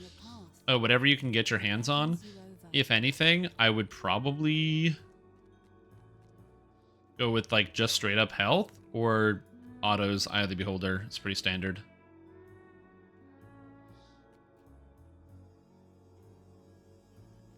The problem with Nihil's is it's hard to come by. Now, Keeper is not a bad choice. The problem is it's just, again, also hard to come by. But maybe not as hard as you would think. It is not going to be wanted by many players because most people are not super interested in Warlock filigrees in particular. Just because a lot of people are not playing Warlocks. Just ends up being less popular than other classes at the end game. So you never see that coming up. And it has some defensive properties to it, but you kind of want to go with like a pseudo-defensive set of filigree. I think it also depends. Because you have Evard's Black Tentacles, you don't really need to care too much about your spell DCs either. I have 2 build reviews to do. I have one for Sarkva and another one submitted from Hand of Good, which is very exciting. I don't know what an active dodge tank is, but I'm excited to find out. Yeah, I've been trying to keep up. A lot of people have wanted their build reviews. I find build reviews are like when I used to work at just like any store, like any retail location or whatever. You'd always have these situations where it's like no one comes in, no one comes in, no one comes in, no one comes in, and then like 6 people come at the same time to like the store. And it's kind of the same thing in here, where it's like I don't get a build review submission for like 2 weeks, and then for 5 days straight, I get someone different submitting a build review every day. Which again, not necessarily a bad thing. It's just more funny.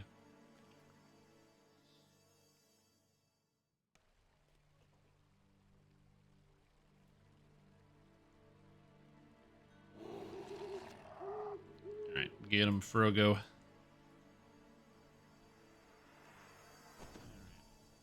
One, 2, 3.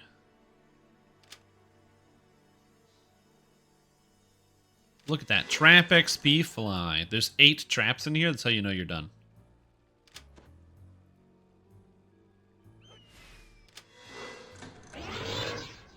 Goddamn $75,000 for a build review today. Yep. Inflation is getting out of control. It is. It is pretty crazy. But on the upside, think about it. I get to buy a new boat. So I think this really works for everyone. Canadian Sunflash. Yeah. Oh, I'm stuck now. That's always fun. It's because I tumbled. There's this weird glitch where sometimes if you tumble while lagging, you can cause yourself to be stuck. So I can't actually move.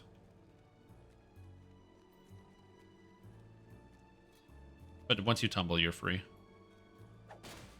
Also, we can start breaking stuff.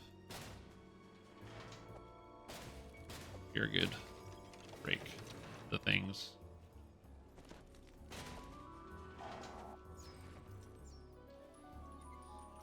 I guess I could go to the right. I'm just nervous about doing that because of the whole taking a lot of damage from traps. But then I realized I don't take any damage from traps. Who cares? Oh, for sure. That's why I'm not saying it's bad. I'm just saying, like, you know, I want to see it. I need to know the idea of the tumble tank. I assume it's a tank. Like, all tanks usually have the ability to tumble through combat because it's one of the best ways to move around in High Reaper. You don't really want to stop blocking because blocking is good, but sometimes you need to move. And so by getting the ability to tumble through targets as a tank, it can be quite valuable. Especially if you're, you know, like I said, you got to reposition from one place to another. How's the weather topside? Ash the Fairash, bounty hunter, is having a hard time with some kind of tight contraction. Maybe you could help. Ash the Fairash. Maybe I could help. Maybe. Just one more to go. I'm already, but this new change looks awesome. It looks really good, dude. I'm very excited. It's gonna make the entire game like Dark Souls, but it's new.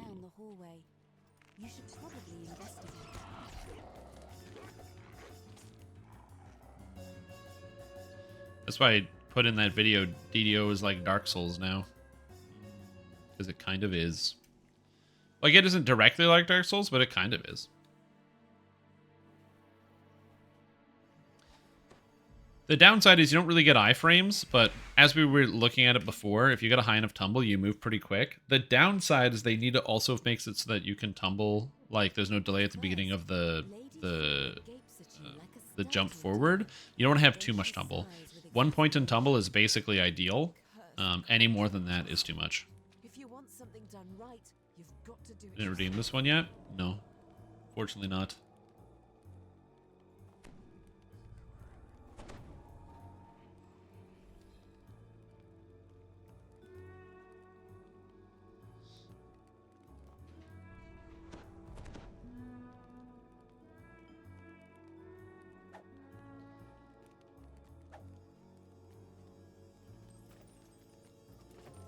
I'm just waiting for everybody to get down here before we start, I guess, to make sure no one gets like locked out or killed by accident.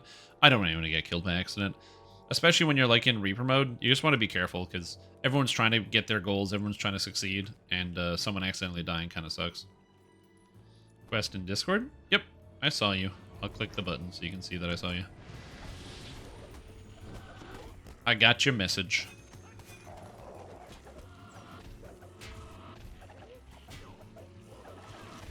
After I'm done with some of these Reapers here, I'll see if Sarkva's around to do the review, and if Sarkva's not around, then I'll put you at top of the list. I don't think I have anyone else.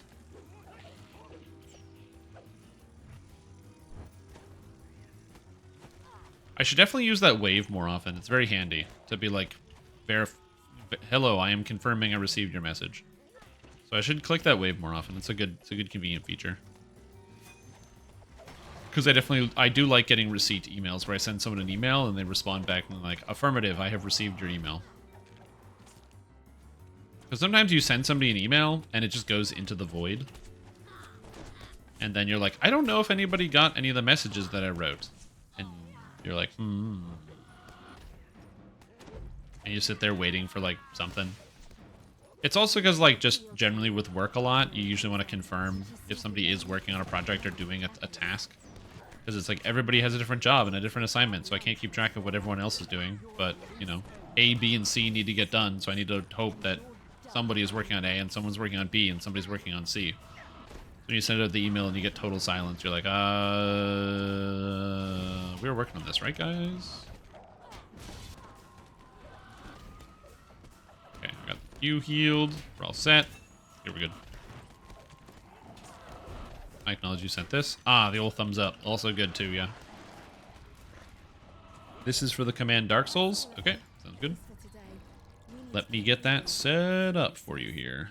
If you want to talk to Evan, you need to do it now. Copy link.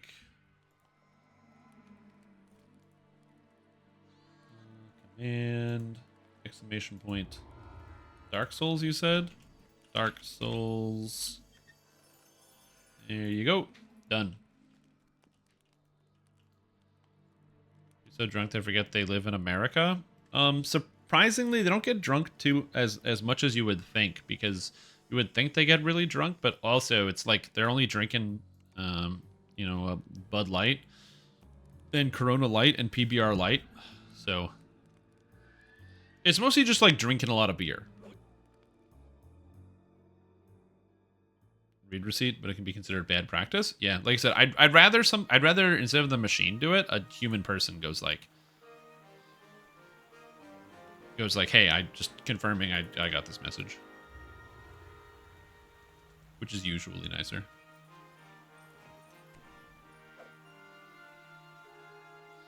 The hoppy IPAs, yeah, all over the world they do that. It's very sad. Modelo Especial. Top selling beer in America. Modelo Especial. In May. And then Bud is, yeah, it's Modelo Especial, then Bud Light, then Michelob Ultra, then Coors Light, then Miller Light. A lot of light beer. What is Modelo Especial? Is that a light beer? The fun name. We don't have that. It is a Mexican beer. And Mexican beer is usually pretty good. I can't go to the website. Oh my god, I just want to like, please somebody tell me about this beer. I don't know. put at number 1? Apparently it's Modelo. I think maybe I have had Modelo. I'm not sure. If you enjoy sucking on pennies. Some people do enjoy sucking on pennies. It's true. To your surprise, Vaughn's Dura warehouse is a drab and unremarkable structure. Yeah, that was also just in May. I think people's beer drinking tendencies change throughout the year.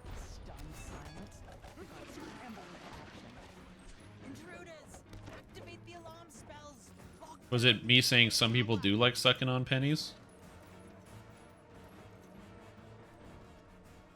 But yeah.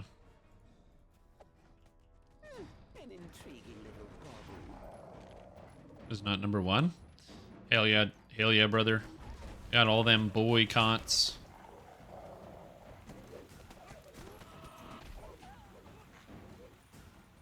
Yeah.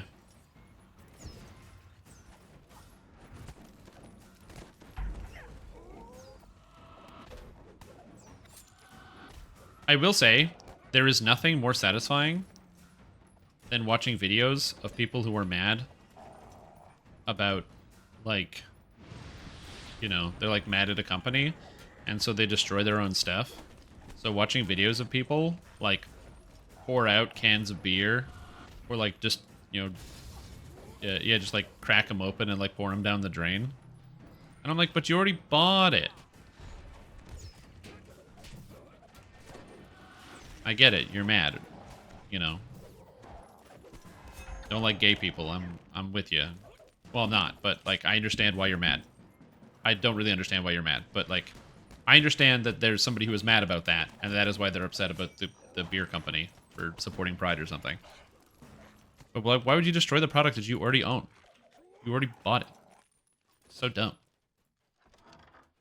Pushing open the doors unleashes a wave of remind you more of your time down in the cogs than of the middle. So I found all those videos very entertaining.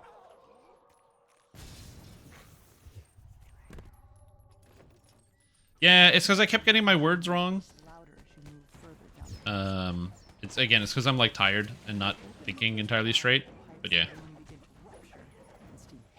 Get it? Not thinking entirely straight? Ha! No.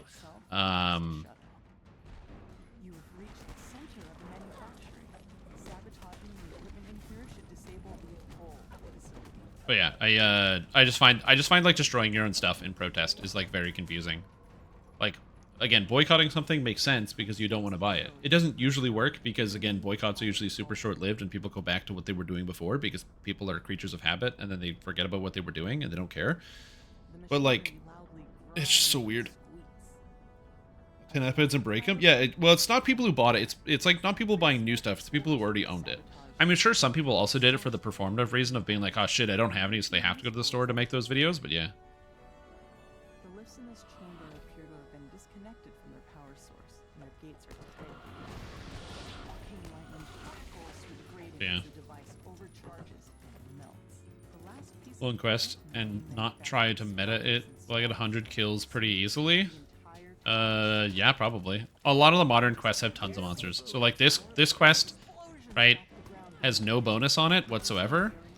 And we were at 80 monsters, which means we're going to finish just under 100. But again, I'm at no bonus. Whereas on the new system, this would qualify as Onslaught. My wonderful equipment! How could you destroy it like that? You'll pay for this travesty! American values, Mexican beer is #1. I mean, to be fair, as somebody who has, like, you know, I've had a few Mexican beers. It's pretty good stuff. I don't really have any complaints.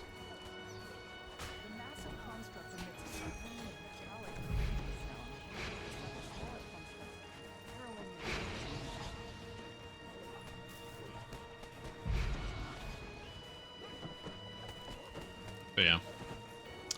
I was gonna say, you know, just to be like clear, because I think my messaging is bad because again my brain is slower today because I'm taking less oxygen into my lungs. I've had a breathing problem over the past day, but I am an LGBTQ plus ally. I have lots of friends who are heavy contributors and a part of the lesbian, gay, trans, asexual communities. and I support all of those people. And also, I have no issues with any of the commercials that these companies ran because they're just commercials meant to get your attention, to get you talking about them, to buy money. And as somebody who loves marketing, that sounds great.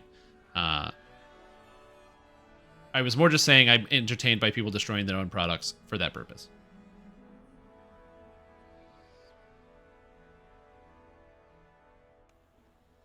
Oh, what is this? Dive into anything?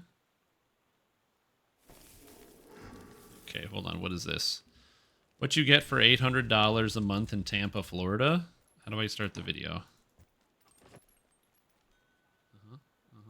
All right, here we go. So I finally found something in Tampa that was under $1,000 a month. Now this place is a little cozy. It's a one studio apartment. Oh, look at that! Look at that door lock. I always say, it may not be for everyone, but you know, I find properties that people are looking for that's low rent, that can help them in the long run. $1,000. So the living room / dining room right there. Okay, this is a one room. Got tile everywhere. So that's living / dining room next to the door. It's convenient. You don't have to go too far to get to the couch. The kitchen. And I do like that they put granite countertops in there. It's very nice. It's very, yeah, you know, the granite really kind of sells the whole place. I like the fridge is short, you know, so you got more space. To the bathroom. Yep. So it's tile everywhere. It's a cozy place. It is quite close, cozy, yeah. It's by Fletcher. That's a nice shower. It's by DM me Fletcher. For details, I'll send you the property manager's number. Look at that. Now, he didn't say bedroom, but I didn't show the thing on screen. I forgot. But yeah, that was amazing. He didn't say bedroom. It was basically a very, very small space that was so small you couldn't fit anything in it. And I forgot to put it on screen because I'm tired. Whoopsie. But yeah, it's basically, yeah, probably the size. It's that entire apartment is smaller than this single room, and they want to charge $1,000 for it, which is like, that's a lot of money. I guess maybe it's expensive there. I don't know.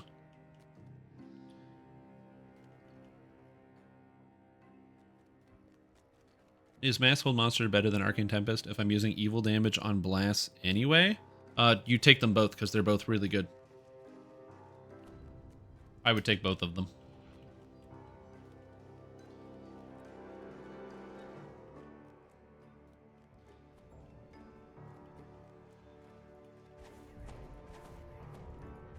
But yeah, I try to, like, you know, it's not something I mention, you know, every day. My support for different causes and other things, simply because, you know, my show is like mostly related towards DDO and other stuff, and I try to keep the focus, but obviously we're going to deviate towards different places. But yeah, I'm like I said, I'm very supportive. I have a lot of like I have a lot of friends all throughout the different spectrum of gender identity and sexuality, which I've had the opportunity to learn a lot about. It was something I didn't know much about until I found out that a lot of my friends you know, had a lot of different experiences, and then it turns out you just got to get more worldly and meet more people. I think that's usually what causes people to like have that kind of change of mind, is when they like just get the chance to be kind of immersed in those types of cultures and groups where like they have like this dislike and this distrust, but they also just, they're not really familiar, they don't know anybody, and knowing people usually tends to help in those scenarios. So I mean, it helped me a lot. Yeah, exactly. It's just, you know, sometimes you get, and I feel very lucky that I was able to like just become more worldly. Also, the dedicated driveway was on the rear part of a lot, so you couldn't get in the lot. And former methods that burst into flames condemned. Hell yeah, dude. Gotta love that. Man, some of the places you get to find are amazing. But it's in the center of the city. Prime real estate. Just put up some tents, man, and you'll be fine. Get one of them double-decker tents. And it'll sit. Anyone has a link to the Dark Hunter Tempest build? Oh, the one that I put up? It's in the Hardcore Build Guide Season 8. That's what you're looking for. It's a fine evening here in Sharn, says Lucien Vaunt, his voice brimming with oh yeah, and bedroom. will be truly beautiful.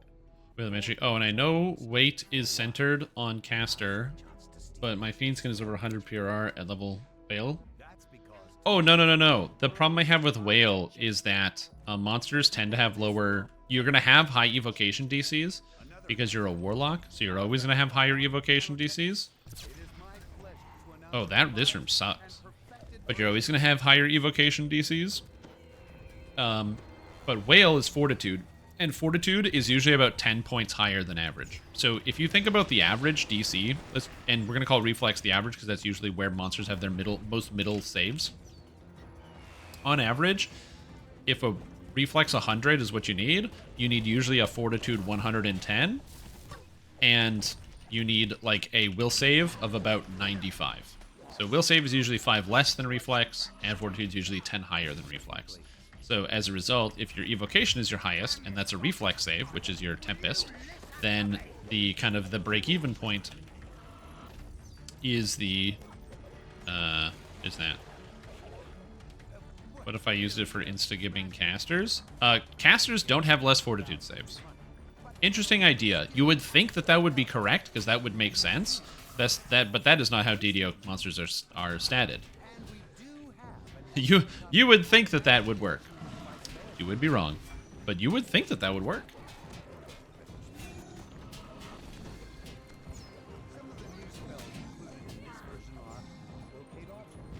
Yeah, that's the reason why people just use damage for the most part, because DDO monster statting is a little all over the place.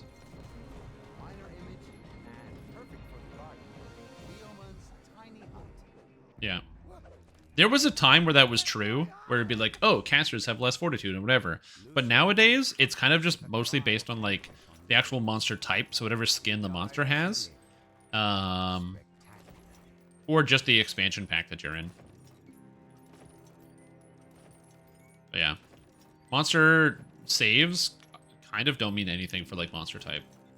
It'd be neat if it did. Kind of like a Pokemon sort of scenario, where, like, it's like, oh, ogres have, like, terrible will saves. But, like, you know, but the easiest example I can give you is that, you know, the ogres in Isle of Dread, there's, like, the Mud Cave or whatever, the Tar Quest. The ogres in there have plus 100 on every save, so it doesn't even matter. Yeah, you would think they have high fortitude, low will. Nope, they have high will, fortitude, and reflex. Doesn't matter. They just make all their saves anyway.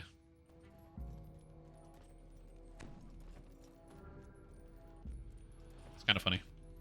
Yeah, there are some exceptions, but general rule, everything is just too high.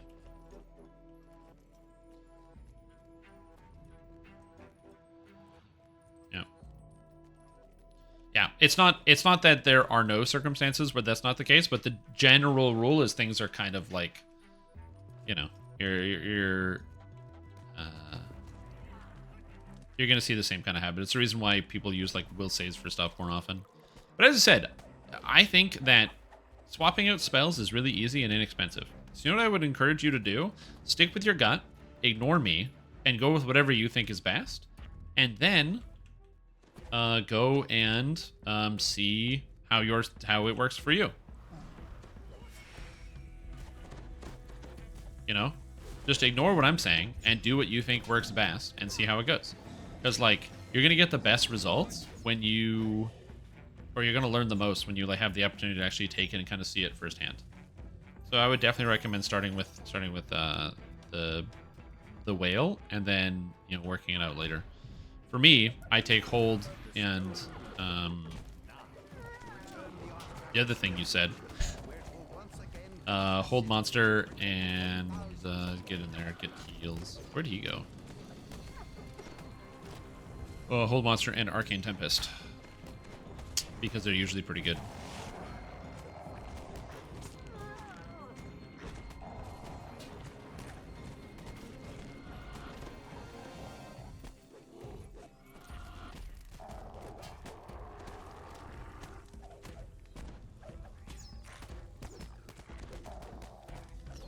Oh, got one down, two down. Put on the old Voice of the Master, and we're all set.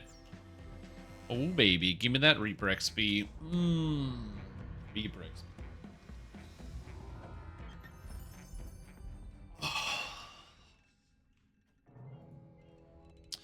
Ooh, the Moonrise Bracers. It's got enhanced key number 3. And a balanced key strike. When you activate Light, Light, Light, or Dark, Dark, Dark, you gain a melee power, which is very fun.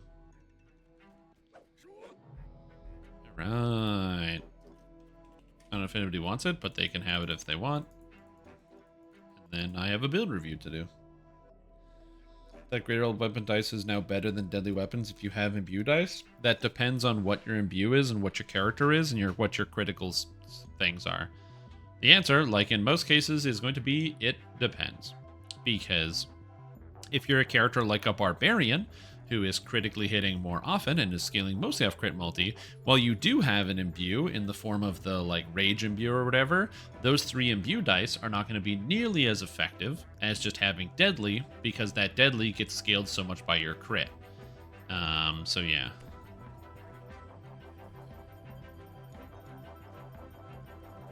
If you don't want on Vexua bracers, you can have the bracers. I don't know what this person's asking of me. Yeah, you got to do the math. So general rule of thumb, I would say, is it depends on what percentage of your damage comes from critical hits. Glad to be of service. Thank you all. Break time. Right click, leave party, and so yeah, it's going to depend a lot on specifically the mathematics behind it. So let's just say, for example, you're playing as like an Eldritch Knight, right? And you're using a falchion. Well, falchions are a ×2 naturally and an 18 to 20. Improved critical brings them to a 15 to 20. +1 crit threat range from Eldritch Knight, +1 crit multi brings them to 14 to 20 × 3. So you critically hit 1/3 of the time for 3 times damage. So if you add in the base W from the deadly weapons, that gives you an extra 2d4's damage in your hit, or the equivalent of 5 additional damage per strike. That 5 additional damage is going to be, usually 5 damage, but 1/3 of the time it's actually triple 5 damage. So 1/3 × 3 is basically an extra 50% or 100% damage. So it's basically like adding 10 damage to your attack, effectively, is the way you can think about it per each average hit. I'm really simplifying the math, and I'm sure I missed something, but somewhere around there. And then that's multiplied through by your melee power. Versus the imbue dice, where you have d8s for your imbue dice, and you would get, I believe the spell is 2 imbue dice, 2 bonus imbue dice, or whatever it is.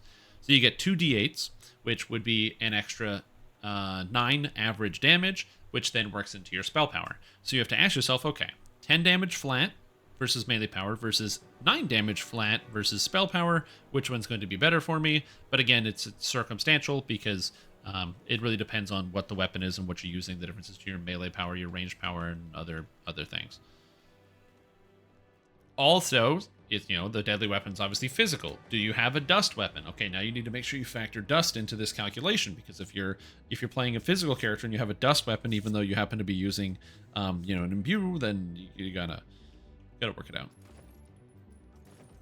Cogs Saga. Guild Renown, alloys. I guess I should take some compounds and stuff. Seems pretty good. But yeah, so the answer, like in a lot of situations, is it depends. I know that's never the answer that people want to hear, is it depends.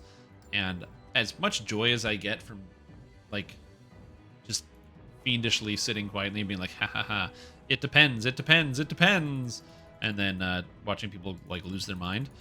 That is the nature of this game, is that you kind of have to do the math on stuff.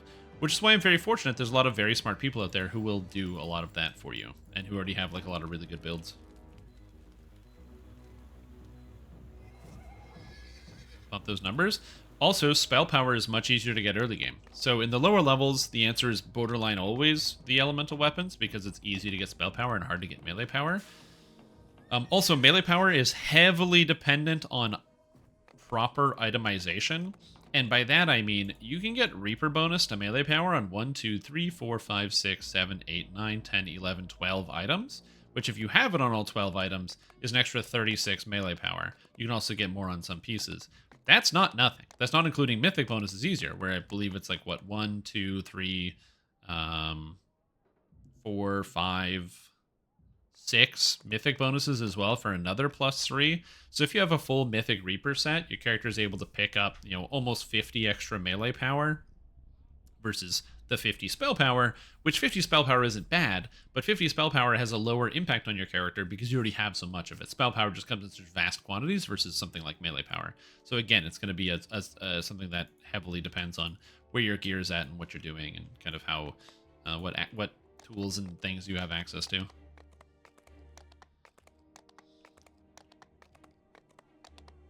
What items would you go for? I'm making something to work with my family, winter set and dino set combined. What kind of... I mean, sounds like you already have it figured out. Family, winter, dino. All that sounds good. Now, granted, you're probably not going to make full family, winter, dino, simply because it's going to be hard to fit all those pieces in. I mean, you can kind of go, with the family and the winter. Is this for hardcore or is this for the regular servers?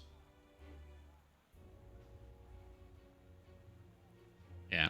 If you're doing it for Hardcore League, then your answer would be for your winter, you're probably going to be able to get 2-piece winter because family is 1, 2, 3, and then winter is like 1, 2, something like this, and then dino is like ring, bracer, belt, cloak, trinket, or something like that, or like helmet, trinket, because there's no gogs.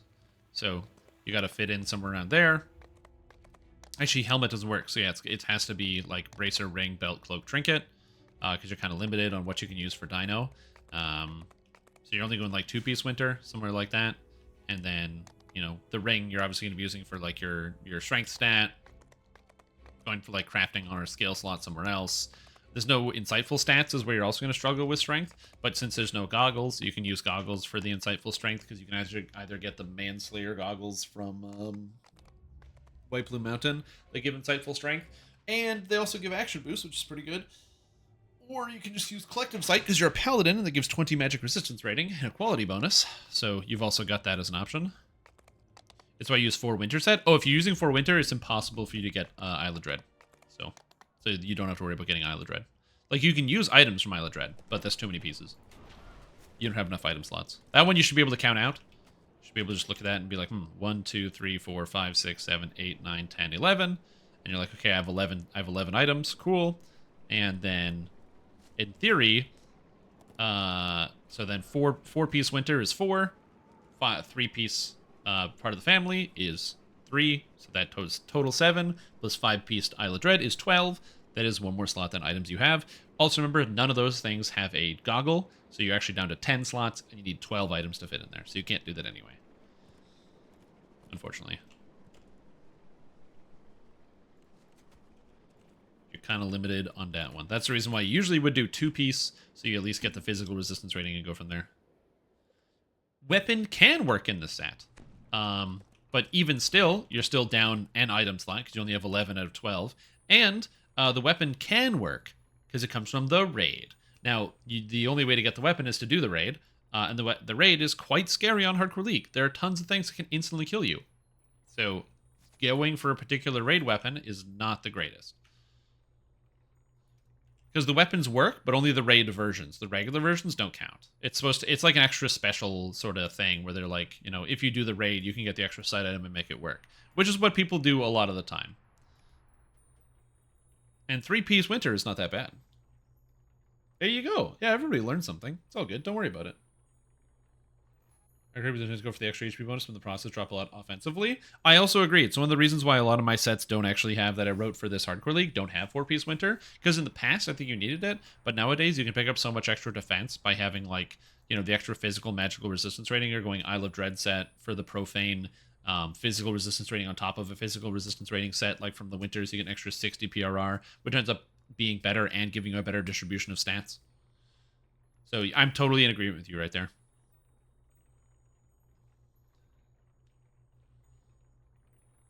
Wizard Orb search history, how to attune to more than one magical bauble. Yep. Oh, totally. Well, like, this amount of magical items makes a 5e player's head spin. Because they're like, what? You have so many items equipped. That's crazy. That's right. So many magical items. Yet the game is still hard. Okay, I have some build reviews to do. So, let me load up the thing.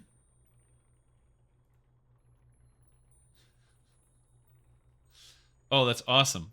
So Twitch does this thing where they give you information if you're looking at it on mod view. And according to this Horky of Argo, you are a possible ban evader. Gotta watch out. Twitch is onto you.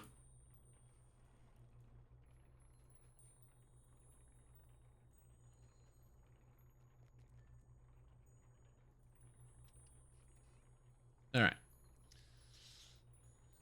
Yeah. Okay, so we're going to start top of the list. So Sarkfa. Are you here? And if Sarkfa's not here, then we're going to do Hand of Good. Bedroom Tom, you were chatting about MMX games and also Dominic and Mark and his Eurobeat remixes. There's a MMX-inspired game coming out soon that Dominic and Mark did the music for. Do you have a link?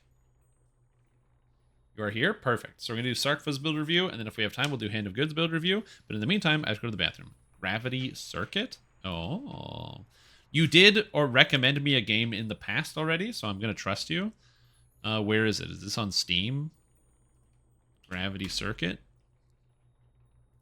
It is on Steam. Okay, hold on. We gotta watch it together. We gotta look at this thing. Release date 13th of July. Apparently it's just coming out. Planned release date July 13th, which is 8 days. The game's not available on Steam. Gravity Circuit demo, cool. So that seems cool. You can wishlist it. Available the 13th. It's an action platformer. Let's watch the old trailer here. Oh, it's so loud. This is why I get terrified whenever I see music. Oh, he's got the grapple hook. Oh shit, he's got the wall jump. Oh snap. Oh, it looks like Mega Man 1, but he's got the movement of like a Mega Man X. Very exciting. I like the field of view, how much of the screen you can physically see. He's got the robot suits. You got a robot nurse. Fast side-scrolling action. Picking up weapons from enemies is very cool. Wario Land sort of movement. I like that Wario Land / Pizza Tower-esque movement. Very neato. Got the suplexes and physical combat moves, which is very neat. Looks like a very physical game. Like the character's got like a gravity cannon, lets them attack and deflect using certain things. Looks kind of neat. Yeah, they're like playing on a stage. It's the Robot Masters. There's 8 of them. Whoa, dude! I've seen games that are like this. Nintendo Switch, PS4, PS5. It does look pretty cool. Not gonna lie, that was a cool little trailer. Yeah, it looks pretty neato. I am also trusted. You did recommend Wrestling Empire. You are trusted, yeah. Yeah, it does look pretty cool. And you said Dominic Nidmark did the music? Now we can add to wish list. There we go. It's on the list, ladies and gentlemen. Yeah, because there was the other game that was also recommended to me by Doc Jekyll, which was this one, 30XX, which is like a roguelike, but in the Mega Man style, but it's also a multiplayer Mega Man style roguelike, which is very cool. And so we were like looking at that earlier, which seems kind of neat. So I recommend Cookie Clicker. Am I still a trusted game recommender? I mean, to be fair, a lot of people like Cookie Clicker.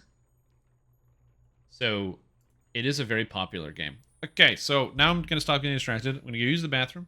Then we're going to do the build reviews. And then I don't know what I'm going to do. Recommend DDO. You should try it.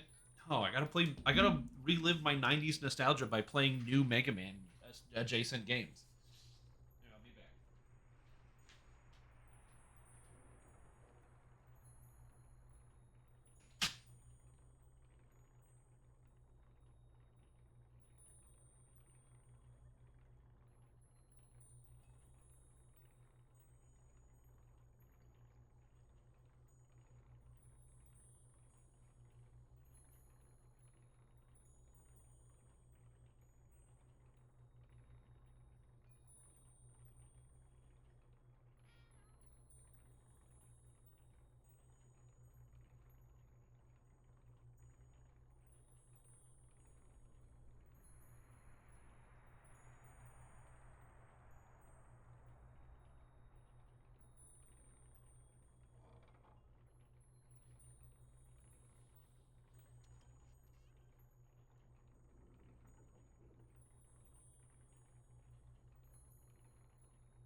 The time of hand flappy dodge. Well, so here's the thing. I knew that one of the problems is that it's, I'm happy about this renaissance possibly of some of these Mega Man style games, because something I've learned from watching people make stuff is that a lot of people don't know what makes a good Mega Man game. Myself included, I don't know how to make them. But there's a lot of people that don't know how to make good Mega Man games, and a lot of those people are the people that originally started making Mega Man games. They don't know how to make Mega Man games either. And I think it's because of the magic of like those moments where you have just really, really smart people on a team working together. Because when something starts out, you have like the original creators making the first Mega Mans. They didn't know exactly what they were doing, but they were trying to make the best game possible, and they kind of had to look at every idea from every angle, and they had to come up with ideas and be collaborative, and it was never like a one-person rush or like one-person directed project. But the thing you have to realize is that most people are idiots, even people that are very, very smart, and oftentimes will need others to help direct them or find good ideas for them. And so, sometimes you just need to have someone else to hit you in the face and say, no, stop. That can be very helpful. So sometimes it's just the magic of having a team and having people that are smart enough around you. You might have a good idea, but you need people to like make that happen. You need direction. You know what I mean? Okay, speaking of people slapping you in the face and telling you no, time to do a build review. And today's build review first is submitted by Sarkfa. This one is titled as Oddlock, and notes are as follows. Warlock, Paladin, Favored Soul, Blaster. Favored Soul for close wounds. Paladin for saves, defenses, and competence bonus to HP. 14 int to be able to max out spellcraft, heal, and with decent jump as well. I have no problems with some of this, but we may look at Warlock. Now, one of the things here is that 15 Warlock gives you access to Absolute Zero. Now, Absolute Zero might not work. The DC here is incorrect. I believe it has been changed. I don't think it is what it says there, but we're going to look this up real quick. Because I believe they went through all the Warlock DCs and changed them and how they function. So, Absolute Zero. It still says Warlock level plus Charisma mod. I thought they changed it, so it actually used a DC. Because with this, it's not high enough. I mean, it's not too bad. It's 30 plus Charisma mod, which you wish would be better. But, I thought they added like a spell casting DC onto this. Maybe they didn't touch Absolute Zero. I know that they added Necromancy DCs onto Hurl Through Hell. So maybe it's just not on the wiki. Yeah, I think it's just not updated on the wiki. But I know they added an actual DC to this. But the question is, how often are you going to be using Absolute Zero, and do you need it? Now, the reason why I ask is because Warlock doesn't gain anything at 15. It only gains something at 14, other than Absolute Zero. So if you're never going to press this ability, you can probably cut out a level of Warlock if you wanted to and get something else. We're going to take a look at what that could be, but we'll see that in just a second here. Anyways, so the idea is Favored Soul plus Warlock. I don't know why you would start with Favored Soul instead of Warlock at 1, because you can't get the benefit of the Favored Soul until level 6 anyway, and you don't need these other feats either, so you might as well just start with Warlock at 1. That would probably be my biggest change, is take the 4 Warlock first, and then the 2 Favored Souls, so you at least have the damage up front for the purposes of leveling this. There might be something I'm missing. I don't know why you would take Favored Soul at 1, because Shield Mastery you can only take once you have Proficiency. Heals a class skill for those starting skill points. Okay, I can see that. I can see that skill point usage, something I did not think about at all. You have Force Personality here, Maximize Empower Quicken, Shield Mastery, Improve Shield Mastery, Greater Shield Mastery. You've got Toughness worked in here. You also don't really have any spell DCs either, which is going to make it tough for Bagua to land. So that's where I like Ruin, Greater Ruin coming in. But yeah, you're kind of also a little bit behind on the spell DCs. So you got the Max Out Constitution, also Max Out Constitution over Charisma, because this is, I guess, more of a tank type build. So this makes me more and more not want to have Absolute Zero, because I feel like this isn't going to land as often, and then you max out Charisma. Now, the problem with the maxing out Charisma is you're kind of like a tank type character, but your character gets such a massive benefit out of having the extra Charisma, because you can take better feats to increase your character's defense. You're probably never getting Burst of Glacial Wrath to land, because it's got an evocation bonus. And if I look at your magical breakdown here, We're going to go to spell school DCs. I mean, you got plus 45 on evocation, which is not terrible. So you do have a lot of sources. It's better than I initially would have thought, with a charisma landing up in 72. So it's going to be a little tough here to get everything to land, but you do have a lot of pieces that give you the different spell DCs. So again, we're going to take a look at it, but I still feel like you're going to be in a bit of a tight bind with the Burst of Glacial Wrath and may want to pass this up in favor of Epic Toughness and Legendary Toughness, where you drop some damage, but you would gain 150 hit points. You'd also have to swap around some Charisma, but we'll just keep taking a look here. I don't really hate the rest of this split. I don't have an issue with this for the most part. Now, looking at the enhancement trees, your character is running Tainted Scholar for the most part. Oh, right, because you're a blaster. Oh, right. For some reason in my brain, I thought your character wasn't a blaster at all. And I was under the impression that you didn't blast at all.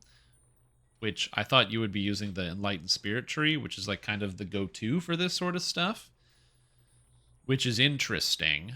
You do have Enervating Shadow for the single target damage. You've also got Chain. You have Penetrating Blast plus Eldritch Power for the base damage. You've got Spell Focus Evocation for the extra spell school DCs.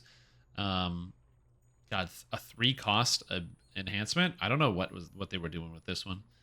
You can also pick up, I believe, +1 all spell DCs, which is probably worth it, and Cone. So you have 3 shapes here. I think you should probably pare down one of your shapes. I don't think you need 3 at all, for sure. I think that's probably too many. I do like the competence bonus to temper HP. That one's perfectly fine because you don't get the competence anywhere else, and the 25% is nice. You got the Beacon of Hope. And then, of course, you have Fade Arc Illusionist because it gives you Charisma, as well as Charisma and Greater Color Spray, which I really like. I really like Greater Color Spray. It would work best if you had the all DCs. So for me, I feel like you're going to be paring this down. You probably don't need Cone. Also, your character is already at plus 150% threat generation. So, like, the 40% is not making that big of a difference here. So you're probably doing something like this to reclaim some of your points. I still think Taint the Aura is good because you are a damage caster and you need to get every point of damage you can get. So I would still keep this. But I would definitely take Planar Focus for the +1 to all DCs, especially if you're going to be keeping Burst of Glacial Wrath, if you're going to be keeping Absolute Zero, which has a DC on it now, and if you're going to be keeping Greater Color Spray. Which then gives you 2 more points to spend, which you can continue up the DC train by just picking up more points of Charisma if you wanted to as well. Or, because you have the Warlock, you can also pick up Feeding Frenzy, which is very, very defensive. This is probably about the same level of value as 25% hit points, because this lets you move. I really like Feeding Frenzy. This is 15% hit points, which is very, very good. It used to be melee threat. They changed it to all threat a while ago. But we can check this. Or did they change Divine Righteousness to all threat? One of these they changed. Either way, I still don't think for this character you need more than this percentage threat. I feel like the minus 40% is not really relevant. I would go with Feeding Frenzy. You could also go with the threat reduction, but I would go with Feeding Frenzy over top of that. This is how I would change this setup. That being said, is there anything else I would change here? You have this, you have this. I also really like Bewitching Blast.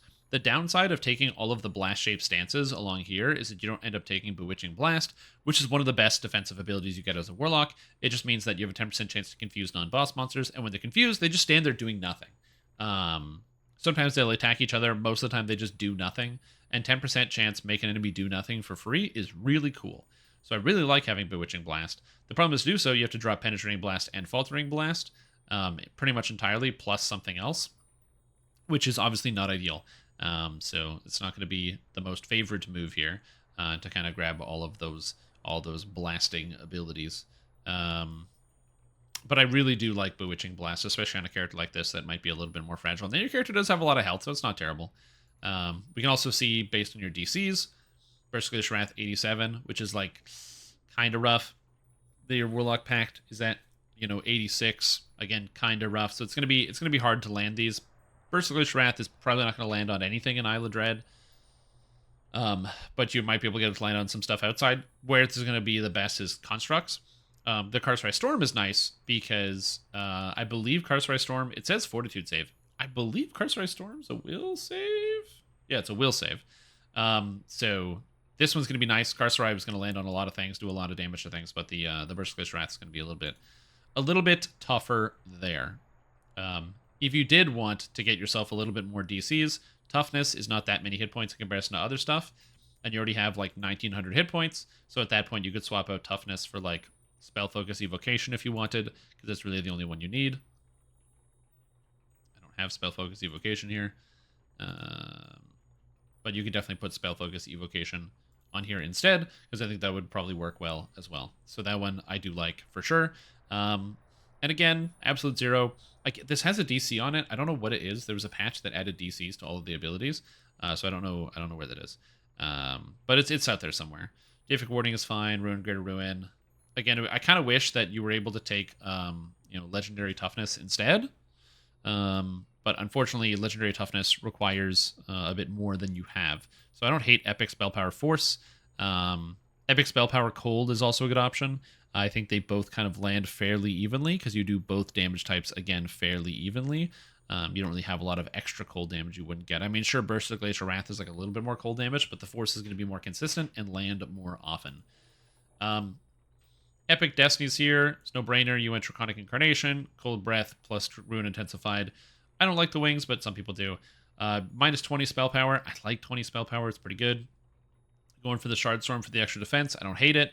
Going up for Unyielding Sentinel for the extra defense. Again, I don't hate it. This character is meant to be defensive. You are using a shield. You have, of course, Shield Prowess on here. Shield Mastery. I don't think the armor class is going to come in too handy, but there's not a lot of things you want to take in here because you probably don't want to take extra threat. Not ideally anyway. And then you get the Legendary Shield Mastery plus the extra hit points for Stand Against the Tide. Again, I don't hate this decision. Legendary Shield Mastery is pretty cool. Again, my main worry about your character is not doing enough damage, but Shard Storm plus Dragon Breath plus Double Ruin plus Blasting is pretty good. The thing you have to be careful of is just managing your cooldowns. 20 seconds, 15 seconds, 15 seconds, and 15 seconds. As well as you've got Evard's Black Tentacles, Hold, Consume. You have a lot of abilities you're casting, and not a lot of and Burst of Glacial Wrath. So you're not going to be doing as much blasting as you would like, because you're going to be going like open the fight with Burst of Glacial, or like, Color Spray into Burst of Glacial Wrath, into Dragon Breath, into Ruin, Greater Ruin off targets, into Consume something that's left to blast, and then you're blasting. So you end up spending a lot of time not blasting. This is the exact reason why I mentioned before. It's just me grandstanding at this point, but I mentioned before the Enlightened Spirit Imbue is not as good on a Blaster Warlock, is because you have so many things you want to do other than blasting, right? Like I said, Dragon Breath, Ruin, Greater Ruin. We've got Color Spray. We got Burst of Glacial Wrath, Mass Hold Monster, Arcane Tempest, Evard's Black Tentacles, Consume. And the Imbue doesn't do anything while you're doing all of that, which is why the Imbue, in my opinion, is really only good with if you have the Aura going. And so your character kind of runs in that same kind of spot. You don't have any crit, which is also something that's difficult. All of the crit in Warlock is here in Soul Leader and Eldritch Seeker and in Spell Tearing. So you don't have any crit either. You have some crit multi, but not a lot of crit in general. So your spell crit ends up only being, like 26 and 26, which, you wish you could get higher, but that's always going to be a little bit complicated. Overall, though, I don't really see any issues with the way you went through the tree. I like everything you took. I like Daunting Roar. I like Inevitable. Didn't take the improved meta magics. You might have spell point trouble with Ruin, Greater Ruin, but you're also a Warlock, so worst case scenario, you can back it up. You didn't take Pull from the Wellspring, because you also didn't take Wellspring of Power. I can see why you didn't take Wellspring of Power, so that makes sense, but man, I hate seeing that left on the table. And then Dragon Speed, oddly enough, the spell cooldown reduction by 10% affects Evard's, which is good, and also affects Ruin and Greater Ruin, which is also good. I think it's worth it to try to fit Dragon Speed into this build. I don't know exactly what you sack. You took a lot of stuff down here. Draconic Perception is definitely not better. So let me just see if I can get some of the things. Like if I did this, I'd take out this. And you don't really want to drop any of these things, huh? That's spell power. That's spell power. That's evocation DCs. Man, oh man, you don't want to drop any of those things. That makes me big sad. See, my brain wants to do this. Because I really like this. I like this quite a bit. Drop the res. Oh, the minus res? No, I like the minus res. There's a lot of things that have cold res in epics. So I would keep that. if anything, I would drop the Mind here, because these 2 points, while they are very good, Weathering the Elements is 15% all res, so that's really good. Plus, it gives you the better absorption, and you can take Spread Your Wings. It sucks to drop 2 Charisma, but it's only 1 DC in comparison. I know 1 DC is a lot, so I know it's not good to say 1 DC, but 15% absorption is really, really, really crazy good, as well as the extra elemental absorption going up to 625, as opposed to getting only 150 out of the spell, so it's way better. And then also Spread Your Wings. Plus, you get more spell power anyway, so this is probably what I would do in exchange for that. Again, obviously, I know not ideal, but you could take some points out, but no fail fortitude saves on a 1 is kind of nice when you have a good amount of fortitude. The extra coalescence is good because it gives you spell power and also other stuff. And the spell power is good. The one thing your character has definitely lots of is spell power. You've got like 6, 7, 66 cold, 6, 89 force, so it's not too bad. So this is probably what I would change here. For me. Problem solved with update 61. Maybe. Taking a DI, it is deemed a breath weapon for DC purposes for some reason. It is? Interesting. Is that true? If it is, then that works. I would if that's true, I would 100% convert this to this. Easiest decision of my life. Oh, also, this works on Aura as well.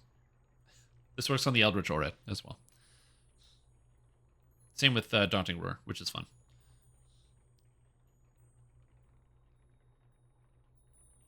But yeah, so I don't know if that works, so I would confirm. So write that down. Write that somewhere. Get a notepad and put a piece of paper. Get a fork and start chiseling into your desk. But I don't know. Just DI? I have no idea. But I would say if that is true, then that would be something. But that's something to investigate. I would definitely investigate that somewhere. But yeah, other than that, looks pretty good. I was gonna take that feat away, but like again, I don't know what this scales off of. There's something in game that scales off of this. I don't know what it is. I don't have a warlock, so I can't tell you. But it is very cool. And let's just take a quick Ganderino at the gear. You've got Walking Ancestors, which is fine. Eminence of Winter, Isle Dread Curse set, because using the Wreckage of the Tabernacle, which is a very disappointing item to put in this build. And I'm upset with you for putting it here, especially considering better than the Tabernacle. You can easily just throw yourself in the Isle Dread. Oh, it's under Buckler. Oh, shoot. Because you can get the Wreckage of the Drowned Rat, which is a small shield, so it's better, but then it's got Profane Life Force and Profane Well-Rounded, which is just straight up like an improvement over what you're using. You don't need the dex. I don't know if you get Profane Life Force or Profane Well-Rounded anywhere else in this build. You do not get Profane Well-Rounded.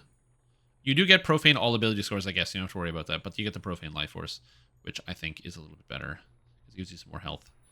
You also double dip on Vitality, which makes me sad, but it do be like that sometimes. But yeah, I would definitely replace this. Whoops, that was a mistake. As I load everything in the game. Dread. With either the Wreckage of the Tabernacle or using the Beachcomber.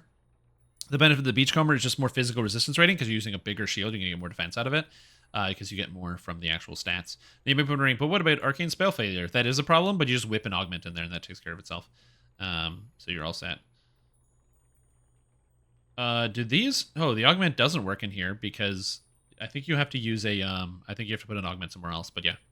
So you just gotta pick one. Drowned Rat's 47 life. This is more physical resistance rating, but I would definitely go Drowned Rat. And then get yourself, you can't put it in here because there's a red slot for some reason, which is very bizarre. I don't know why that only has a red slot. But you want to get yourself a Sapphire of Spell Agility. And then... What, this is a 10 because it's a small shield, so grab yourself a 10, and then your character's all set. You're back to 0 spell failure, and you're all good here. And then, of course, these are just all Charisma Filigrees, because that's all you can really get your hands on. And everything else looks pretty good. I don't hate a lot of this gear, especially, like, the specific pieces that you've chosen, so your character seems fairly defensive. You know, you've got 200 PRR, 100 MRR, over 120, roundabout armor class, which is pretty good. You've got a lot of hit points. So the biggest things your character is going to struggle with is damage, because you have some crit multi, but your character does no crit chance. You have no crit chance on any of your sets or anything like that, so you're going to be struggling with that. So your spells will land a little bit more often, but you got no crit. But again, it's going to come down to like your character's inherently going to be more defensive and have healing on the back half. And level easier, and then it kind of slows down as it gets close to the end game. But if it makes you feel any better, this is a warlock. Oh, you don't have to have the augment in the shield. You can put the augment anywhere and it'll work. It doesn't have to be in the shield. If you put in the braces, they'll eliminate it from the shield. But yeah. I thought you had to put it in the item. That is not the case. You do not have to put it in the item. I thought you did for the longest time. But yeah, so that's pretty much your thing. Yeah, same here. I had that same thought for a long time, and then I learned you didn't have to do that when I was building a gear set. Another day. I can't remember when. But yeah, very cool build. Probably not what I would play, but it's very defensive. And as I said, your biggest challenge is not running out of mana, and then also keeping your damage high, because you have spell power, but you do not have crit, and there's no real way to fix this without a full gear rework, because it's mostly what you're needing is gear. Yeah, that's not going to be landing here in particular, not this one. Where's the stances? If you have your stances turned on, Draconic Destiny Mantle, you go your Draconic Mantle, and yeah, you're pretty much all good there. Oh yeah, and also you don't have a lot of spell power as well on gear, because you have like just spell power basically on like this item, the Ring of Winter's Chill. You don't have Insightful, you don't have Quality, you don't have Artifact spell power. So that's also kind of a tougher one. And you don't have Spellcraft either. So a Spellcraft augment could be nice, but this is one of those scenarios where like the Dinosaur Bone weapon is obviously good and very powerful, but it's crazy how much more powerful you can make a scepter. So get like a club and grab like just something really basic, like a Queen Scepter. This item is like almost 100 spell power for your entire build. Right? Because you've got like the Insightful Potency spell sight and Insightful spell sight, which is like maddening how much extra power that gives you. But of course, oh yeah, you've got the necklace as well. Yeah, for the glaciation. Yeah. And then but you've got Maximize, you've got Empower, so it's not bad. Like I said, the thing that's going to struggle with this character the most is just a raw damage output, but it's not a bad character either. But of course, you knew that it was going to run into damage output because you spent a lot of time in getting extra tank and defense, which you succeeded in. Your character is quite tanky and quite defensive, so you should feel good about that. But yeah, cool build. Thank you for submitting. This is an interesting character. I still think you should keep this because, again, they changed how this works, so I would look into that. But yeah, cool build, man. Cool build. So thank you for submitting. I hope you got everything you wanted out of this. If you didn't, talk to my lawyer or something.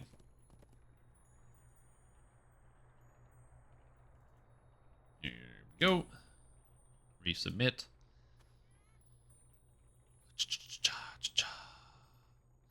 Sometimes people just submit characters that are like pretty good or pretty interesting on their own, so I don't really have a lot to say. So I apologize if I didn't have a lot to say here. This is First Life Paladin, Favorite Soul, Warlock, for being a tanky blaster. What the hell is that? There's some like a big ass spider that is zooming across my wall. That is a big spider. Damn, dude. Big spider.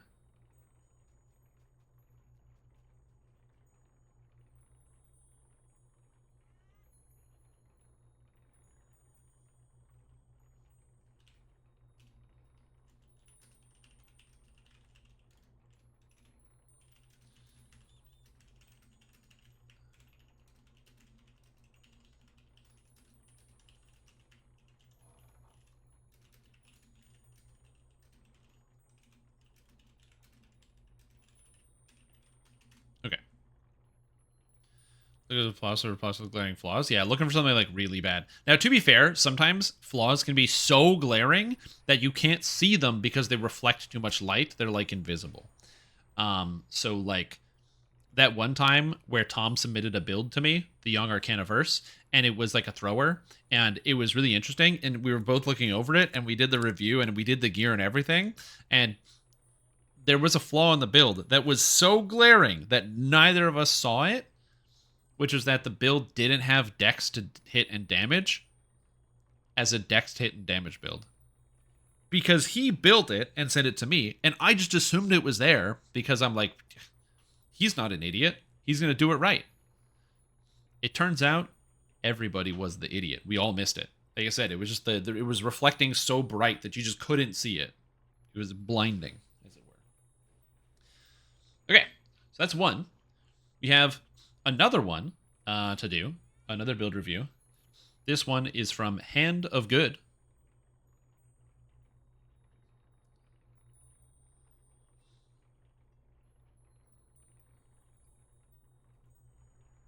And we'll get this one going. So the rest of the build became much easier. True. Okay, so this build is submitted by Hand of Good. It says Dodge Tank. Active and fun raid tank. Fun tank for raids. I don't know if viable for high reapers. The idea behind the build is to be a dodge tank that can get a hit or 2 or even 9. Whoa. Con and then Dex having standing 35 dodge. So improved uncanny dodge is plus 50% dodge. Mistwalker. Oh, shoot. Okay. We got Mistwalker in here. Very cool. Elaborate parry. Flight. Improved meld. I'll list them up with the calculation. I've got roughly average 70% dodge for 100% uptime. Versus weaker enemies can easily stay at 60 dodge. Versus Doom's boss's clutch situation, 90% dodge, no problem, up for a whole minute. Light armor plus small shield for evasion. I have affirmation on me and a blood feast swap.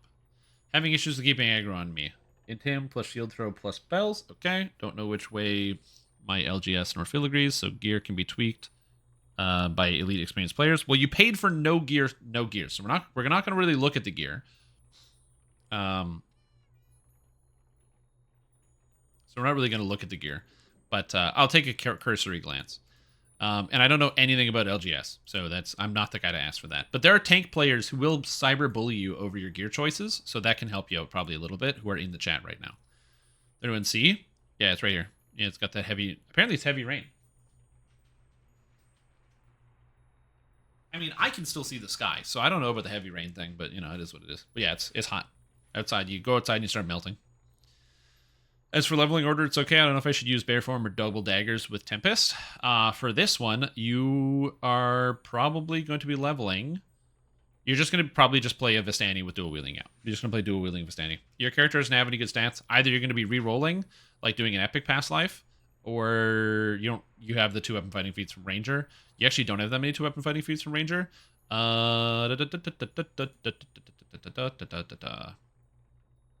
So what I would do...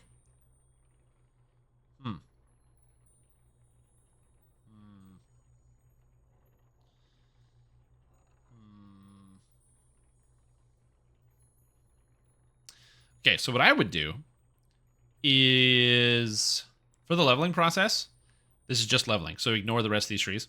What you're going to want to do is go into the Deepwood Stalker, and you get this ability here, Improved Weapon Finesse. You can use your dexterity to damage for weapon using bows.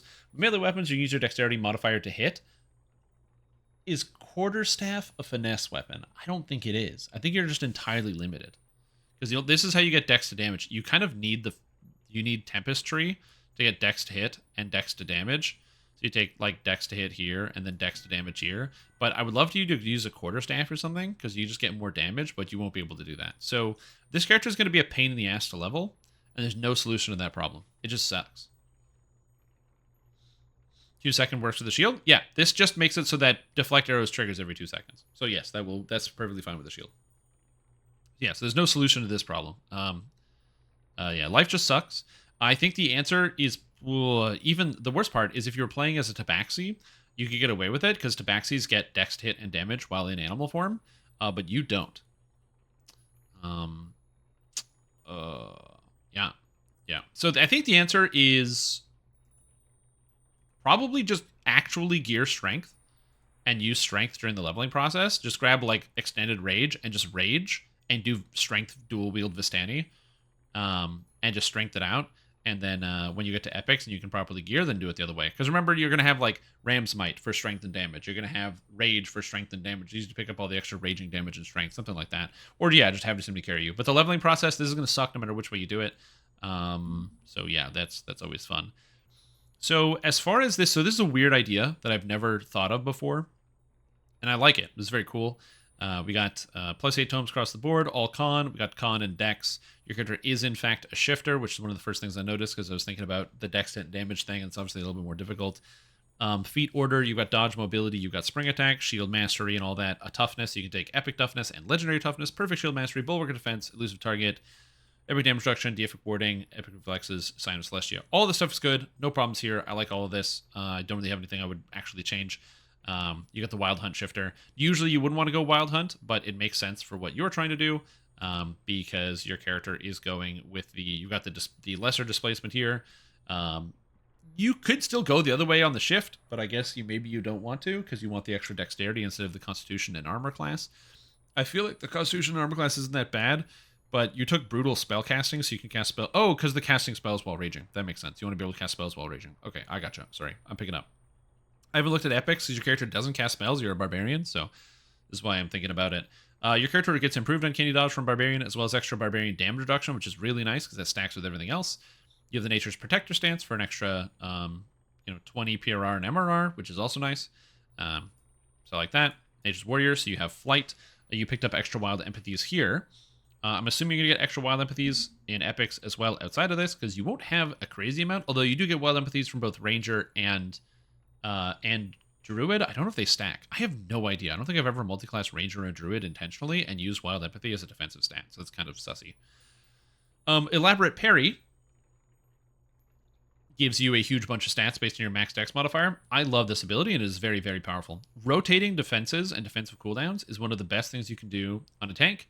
It's how tanks work in other MMORPGs, is you don't ever want to blow all your cooldowns at the same time. So having elaborate parry, having Miststalker, having flight, having all these separate abilities, you can go like this one, and then it goes down, then this one, then it goes down, this one, then it goes down, this one, is very, very good, especially since there's quite a lot of overlap.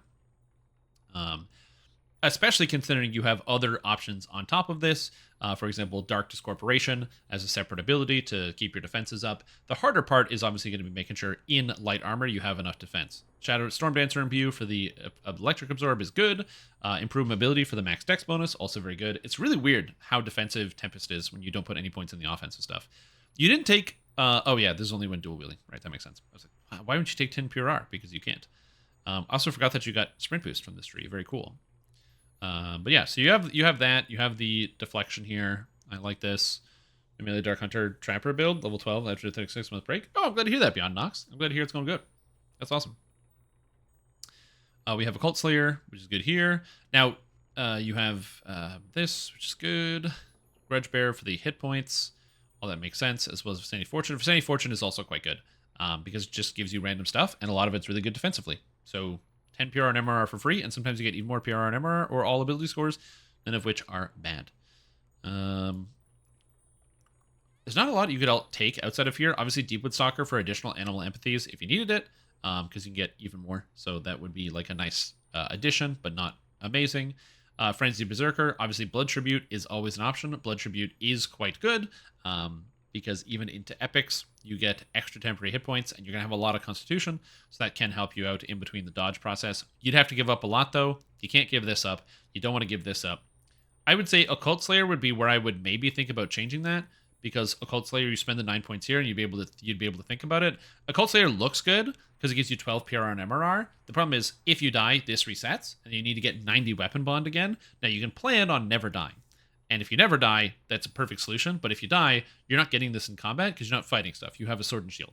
So that's my main issue with guarding bond on a character like this, is the reset in combat is basically impossible. And so this isn't going to be up all the time. Now, that being said, resistance, this is just not bad to have. So this is pretty good. The extra duration is not bad. But yeah, that's the hard part. If you die, you reset your bond resets to 0. So when you get resurrected, now you have to work back to 90 stacks. So this isn't bad, but since your character doesn't melee, it's a bit tougher of a sell. Again, versus something like Frenzy Berserker, where you can easily either pick up extra rages for your swaps, because you said you have a Blood Feast swap, so you can Blood Feast swap more aggressively, and you can use Blood Tribute as well. And Blood Tribute, of course, gives you 150 temporary hit points. Whoopsie. Gives you 150 temporary hit points. Can you not do that? Anyway, it gives you 150 temporary hit points. And then also an extra 25 temporary hit points per epic level, so it's actually 400 temp HP, which is not bad when you go into it. which could be a good swap. Yeah, or more AP into Bear. I mean, Bear can give you bonuses to all your saves if you wanted to get that. More natural armor, more magic resistance rating. In fact, you could also use Beast at Bay, which is not the worst action boost in the world. It's not the best, but it's not the worst either. Yeah, or you can pick up the threat as well. There's the threat here. Fierce defense, so you can get even more competence bonus. But this is melee threat, of course, not all threat. So that's an option. Yep, and the 6 con. Well, are you in bear form? In here? Wait, is your character in animal form?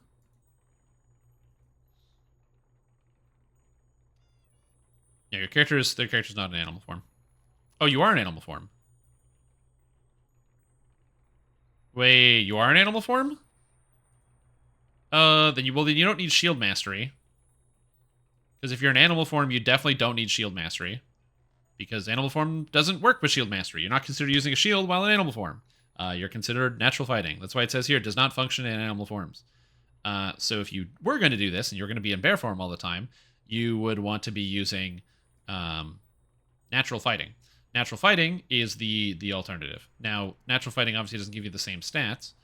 When do you take natural fighting? You took your druid at the end, so you actually wouldn't be able to take natural fighting. So you're probably not going to be in bear form, because bear form turns off a lot of your abilities and makes your character not function properly. What do you get for being in animal form anyway? What do we got here? We got nothing out of the tree. Nature's Warrior. You can use flight out of animal form, so you don't even need to worry about this. This is out of animal form. This is out of animal form. It's more PRR. That you're using a light shield, I think. I'm pretty sure it's shield mastery because it's 12 PRR total.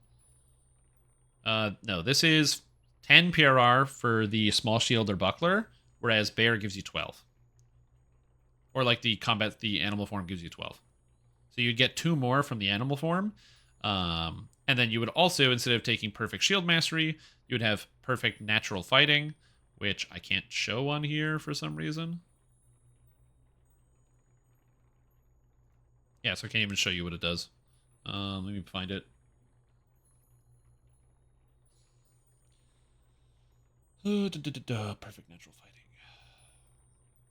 You'd also have to shift around your leveling as well, because you need to take the druid first, basically. You have to take the druid before you start taking the shield feats. So you need to have the druid before here.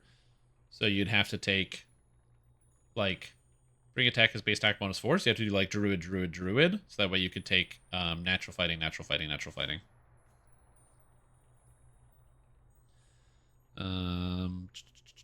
Destiny feeds, perfect natural fighting. Sorry, I'm just going to pull this up here. Perfect. Oh, it's a wild force? Yeah, so there's wild force at 31, where in bear form you can get 10% movement speed, which is not bad.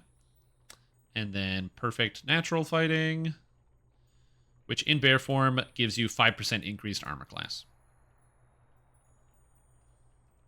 Versus the shield feat, which gives you 5 PRR and 20% shield armor class. Yeah, regular shifter versus razor claw. Oh yeah, cast while raging, you don't get that. So, in my opinion, you're not in bear form, because I feel like bear form makes things too cumbersome for your character. It doesn't really give you a lot of benefit, and I would just not use bear form. Like, the downside is you lose, like I said, like 2 constitution. But now the upside is your feats function, which is pretty good. But you could work in bear form. You just have to do a couple things. Also, it technically extends the cooldown of your spells, but you don't really use spells. But yeah, that's the other thing with the weapon bond. Now, the other part that also sucks is Nature's Protector. Nature's Protector requires you to be in bear form, wearing medium or heavy armor. And your character's not wearing medium or heavy armor, so you can't use this either. It doesn't require a shield in-game, but it does require medium or heavy armor. So you can't do that either. Because even if you were in bear form, you still need medium or heavy. So bear form with light wouldn't work with the extra 6 constitution. So for my money, I would probably replace Occult Slayer here, which I know is sacrilege, but replace it with Frenzy Berserker. and then throw in and get the extra rages, extra consciousness range, frenzied tribute, and then go with just frenzied toughness for the 20 hit points and 10 healing amp, and then do this instead. Why not medium? Dodge cap, yeah. And now you've got the blood tribute. You don't have to worry about if you die getting the guarding bond back. Now, in between raids, you can just go onto the ship and attack the dummy to get to 90 guarding bond and then hope that you don't die again in the next raid or next encounter. Also, you're playing a tank. Tanks tend not to die, especially not tanks with 6,000 hit points. So maybe you don't die at all, and maybe it's a non-problem. But in the event that you do die, your character loses basically the entire point of the Occult Slayer tree, whereas in this case, you can always use Blood Tribute, and being able to Blood Tribute a lot is pretty nice, especially from incremental damage or other things. Just something to think about. This is probably what I would do. This doesn't necessarily have to be what you would do. This is just me giving you alternatives and other options. But I like pretty much everything else you went with. I like all of this. The Howl is interesting because if you upgrade the Wild Hunt Howl, it reduces the saving throws of nearby enemies by 7. That being said, you also don't have to use this. I just think that's kind of neat that that's an option, but you don't have to kind of go with that as well. And then Wild Magic is also nice. It just gives you temporary stuff, so it's not the worst. But yeah, generally, I do think Blood Tribute. Oh yeah, if you don't like that as well and you want to go back to the passive nature, then yeah, then go back to Occult Slayer. So as I said, that's between these two, you have your options there. I just want to make sure I brought that up so you can kind of see that as a possibility. Okay, and then we have Epic Destinies. So we have Unyielding Sentinel, Shadow Dancer, and Primal Avatar. So using Shadow Strike, Melee for Meld into Darkness, and then Improved Meld is great.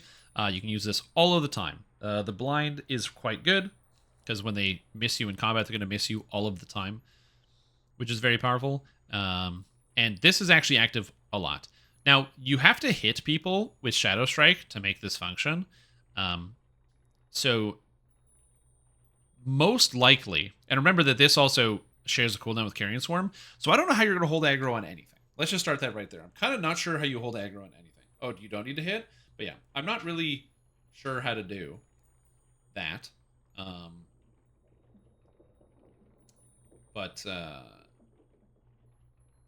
Yeah, I would probably, I don't know how you hold aggro on this gear set.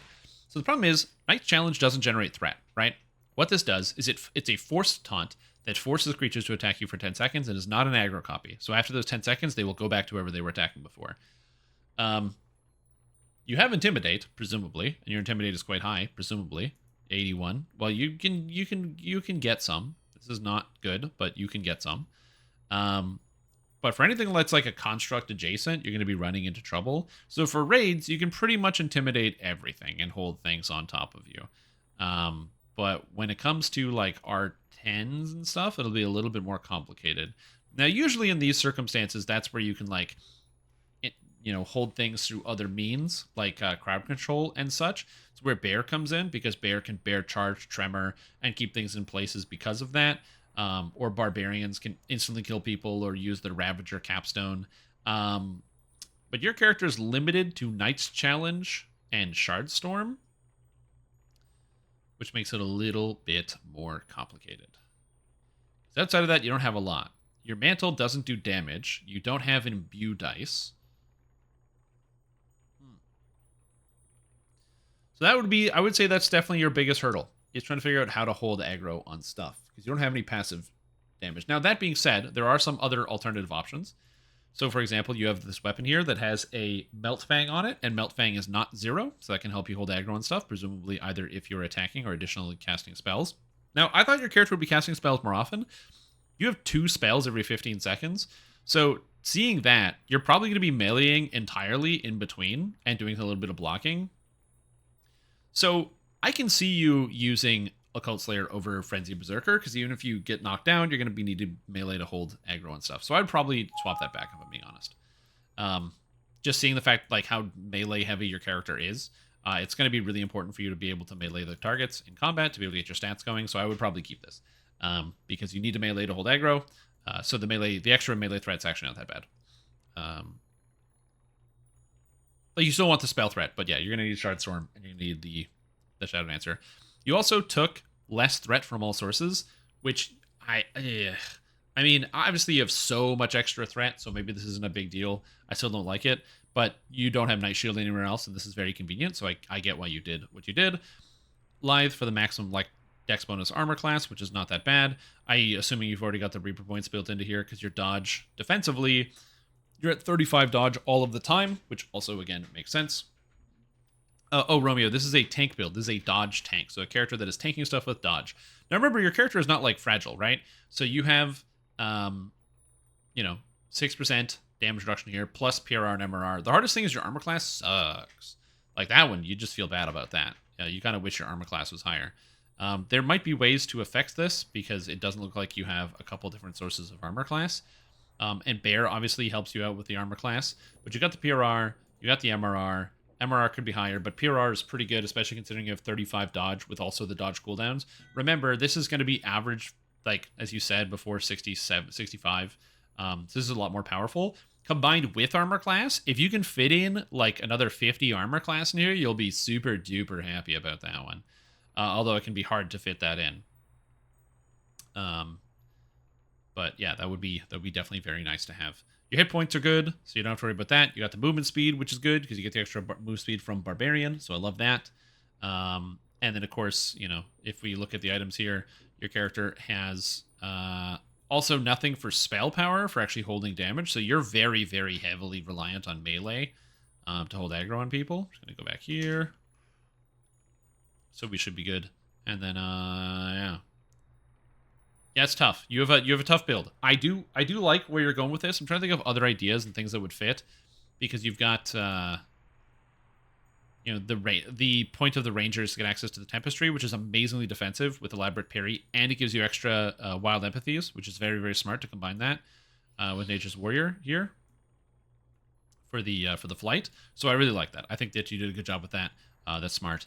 I like flight combined with everything else. But I don't really have a lot of, like, major changes, because it looks pretty good. Dodge takes care of physical stuff, isn't it? AC less important? It depends on what it is. So against raid bosses, armor class isn't as valuable. Against everything else, armor class is very, very good. Again, anybody that tells you armor class is useless or does nothing is, for a fact, missing information. They do not know what they're talking about. Armor class does have a lot of value, and it will deflect a lot of attacks. The problem is, as I said, it depends on what scales you're getting to. I kind of wish you had a little bit more, especially on a tank-type character like this. But most monsters don't have dodge penetration, so you should be in the clear. As a tank for Reaper mode, or Reaper mode like raids, and as a raid tank, a raid boss tank, your character is going to stand up fairly well against things like the Lord of Blades, which is pretty good. Obviously, there are going to be situations that aren't perfect. The biggest example is stuff like where you get stunned by Lord of Blades is another issue. So that is another problem. High skull tanks, high skull raid tanks. Raid tanks. In like quests for like R10s and stuff, armor class is super good. Because Doom Reapers, by the way, really struggle against armor class tanks because they just can't hit you. But in raids, the raid bosses always hit you. They just hit you every time. So against raid bosses, PRR, MRR, and dodge is where it matters. Their armor class, their hit chance is so high you don't even see it. But against like trash mob in raids, so for example, if you get to be the Too Hot to Handle when all the red named Forge Wraiths come out, and you are tanking the red named Forge Wraiths, if that's your job, then the armor class is awesome because they struggle to hit you. If you're tanking the Skeleton Archer ads, then that's awesome in Skeleton's Closet because the monsters will struggle to hit you. If you're fighting the Lord of the Hunt in Hunter Be Hunted, and the dogs that are attacking you, the two dogs that debuff you, guess what? They struggle to hit you with you have a high enough armor class. Oh, the Excel sheet? I didn't load the Excel sheet. Give me a minute here. Give me a sec.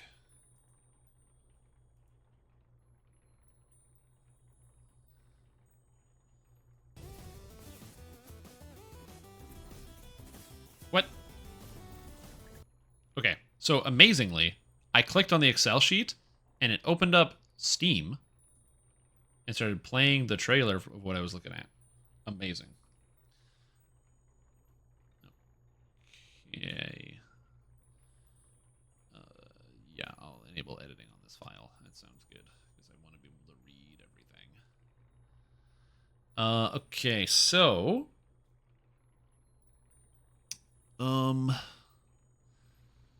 I don't want to merge anything. Just gonna move some things. Oh god. Wait, is this right to left? Whoa, this is like in reverse. Why is A over here? What? Wait, why did this open backwards? What? Why does Excel backwards?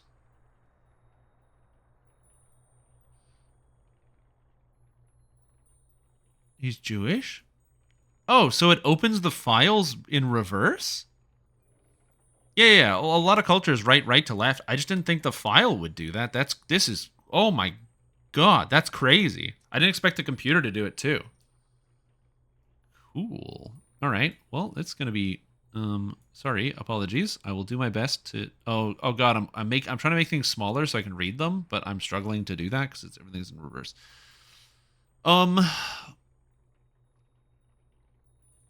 So remember that a lot of these numbers are not totally factual when it comes to the uptime, because there's downtime out of combat, right? So you're not always in combat. You do have a lot of downtime in combat. Also, a lot of times you don't need to have these up 100% of the time either. So for example, if you're fighting the Lord of the Hunt, right? The Lord of the Hunt, you need to have it up pretty much like 100% of the time if you want to have something rolling so he's hitting you less often. But let's say you're fighting against, I'm trying to think of an area where you don't need 100% uptime. Another great example would be like a 2-aught handle, right? In 2-aught handle, you need these for the boss fight, so you roll through them.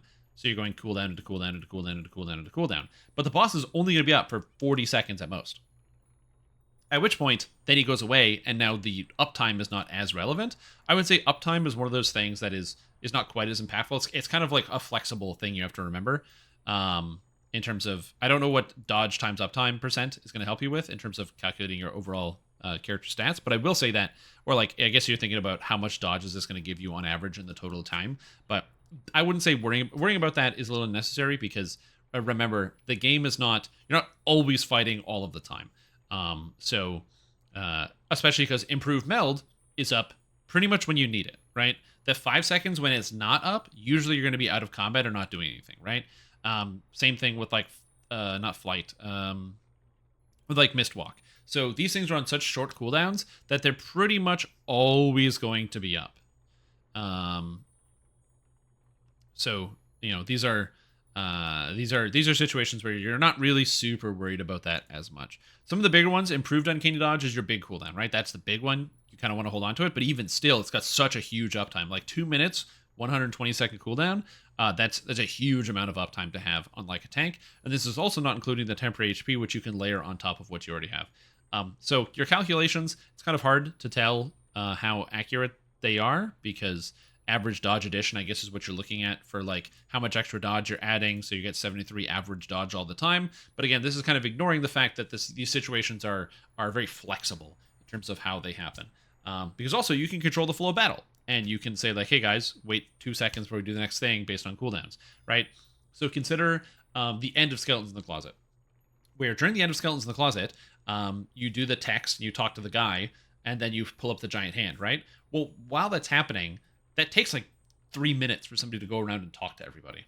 So while that's happening, all your cooldowns are going to be active, and you can kind of roll through them back to back to back. So thinking about them in terms of like percentage dodge they apply to your character is not always going to be the best scenario, because it makes the effect of your dodge, it makes it look smaller than it actually is. I think that these averages would end up being higher. How do you calculate for that though? I don't know, but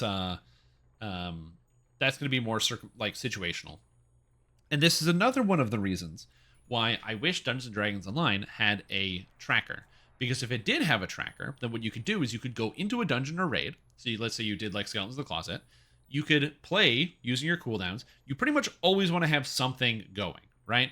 Because with 10, 30, 18, 20, 20, that's what? Almost 2 minutes. Yeah, it's 98 seconds of something. So you always want to have something kind of rolling. So it's like improved meld into flight, into improved meld into Mistwalker, into improved meld into Lab Repair, into improved meld into flight. So you're always going to have something going at all times. So your character is realistically, you got to think about it, is going to be at 50% dodge basically all the time as a tank, plus armor class, plus incorporeality, plus concealment. So you're going to be at, like I said, like 51 dodge or 50% dodge pretty much all the time. And then you can get on top of that will be always if you want to double a cooldown, but then you have that air of weakness. And that's kind of a better way to think about it, is that you'll always have like a minimum of 30, right? So, or a minimum of 50. That's where you want to kind of plan your character to be, assuming you're like playing properly and you're thinking about it. Yeah, exactly. Yeah. But yeah, so that's kind of how I imagine it. Either way, I think your character looks good. Will it actually feel good? This is a lot going to depend heavily on the tank player and the character, because one of the things that's different about like just a raw PRR and defensive tank versus a dodge tank is that when you play as a dodge tank, your health bar is going to be a little bit more volatile, right? So when you play as just a health and PRR tank, a 10,000 health barbarian with 400 physical resistance rating, their health is going to go down. And then somebody can heal them back up, and it's going to go down. With your type of character, because you have 6,000 health and 350 PRR, it's not a bad number. Those are good numbers. But it means that you're going to take nothing, bigger hit, nothing, bigger hit. So your health is going to go down in discrete chunks. So it requires better communication between you and the person who is like working on healing with you, where you basically need to say, hey, I'm out of cooldowns. I don't have anything right now. So they can know to actually pay attention to you, because your damage is just generally going to be a bit more spiky on the incoming. So it requires a bit more communication, but also can be better depending on the circumstance and the situation. Sometimes those big meat sacks aren't as good as the things that require more uptime and thinking about it. Overall, this is a very, very cool build. And so, but it's something that I've always liked. There's a lot of good dodge tanks out there that have existed in the past.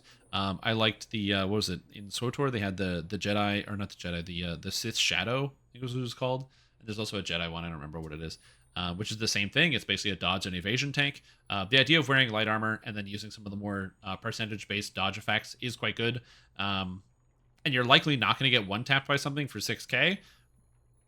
But your character also has temporary hit points, which helps out a lot, and a lot of temporary buffs as well. Yeah, because Shardstorm is 25% of your health. So that's an extra 1,500 temp HP from Shardstorm. You have Blood Feast as a swap. So swap, Blood Feast, re-rage, and then come back into it. And you've got a lot of extra rages because you get the extra rages here. So you have temporary hit points. That's going to depend. Yeah. And like I said, you're going to be meleeing a lot to hold aggro. That's pretty much the only way you're going to hold aggro. Basically, in Elite and low Reaper raids, you'll have struggle holding aggro, I think. And that's your biggest struggle in this character. And I don't know how to fix that because your character is really tight.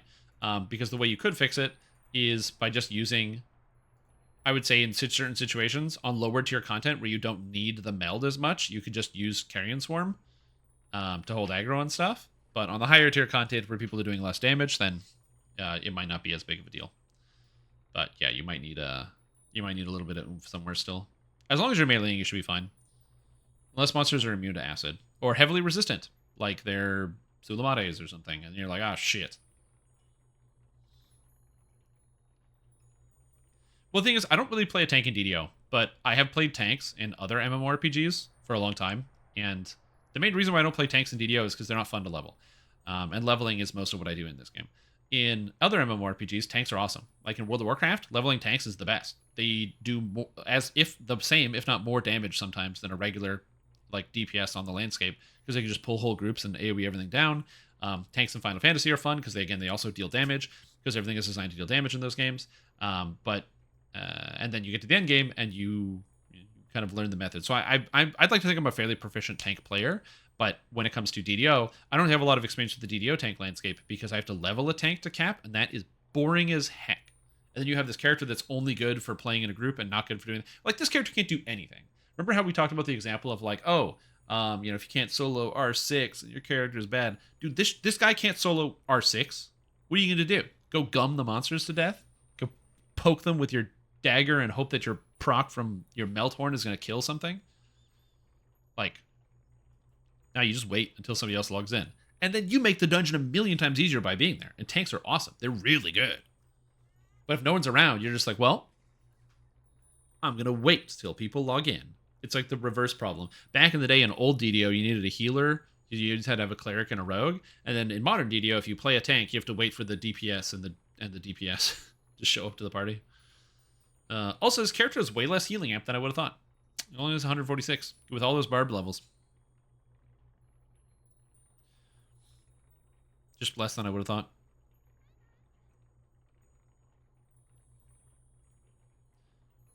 Yep. With higher health values, you definitely want more healing amp. There's still 30 you can get on this character from past lives, but yeah. Maybe poor gearing? I don't think so. Your gear looks pretty good. You have healing amp here. No, well, it's also because you're running Zephyr for dodge and max dodge. Like the 3-piece Zephyr is probably not helping. Dodge and max dodge, dodge and max dodge, dodge and max dodge. Yep. And not Azamar, true. Yep. And also not playing as the tank shifter that gets healing amp. Playing as the spellcaster shifter. But again, I would say I don't think this is going to like destroy your character. Also, if you did decide you want to try the other shifter that's more tanky and give up on some of the magic casting stuff, which you probably shouldn't do, but if you did want to do that, and it's an epic TR away, so it's not even that big to fix. Anyway, very cool build. I like it. I think it's neat. I wouldn't play it because again, it's a tank character and they don't level good, and that's not what I do. But I do think it's really neat. And I like the concept of dodge tanking. Now, this is again coming from somebody who does not play tanks at Endgame. Please take everything I say with a grain of salt. And if anybody else who is watching is a tank player and you have ideas, please throw your cyberbullying in the chat. But thank you for submitting. Appreciate it. I hope I have helped you maybe a little bit. Endgame Reaper Raid dodge tank for pro gamers. Plus 8 tomes plus racial completionist. Like raid tanking. It's PRR lower, but character has like 50 dodge all the time plus more. Because it's 35 dodge currently, plus you've got Shadow Strike for the extra 15 dodge or 15 dodge from improved meld. And then this character also happens to have improved uncanny dodge and improved uncanny dodge plus Miststalker plus elaborate parry plus flight. So you always have some type of dodge cooldown up. So you're kind of like always at 50% dodge, plus you can be up to 70% like all the time. As I said, the big thing is communication. Because the problem with this character is if you try to do something that's like higher content, you're going to get destroyed. What's the absorbs looking like? Great question. I have no idea. I didn't even look at that. See, and this is exactly why energy resistance is. I'm not a tank guy. 60s? 41 on the I don't know tank armor at all, but yeah. It's not terrible.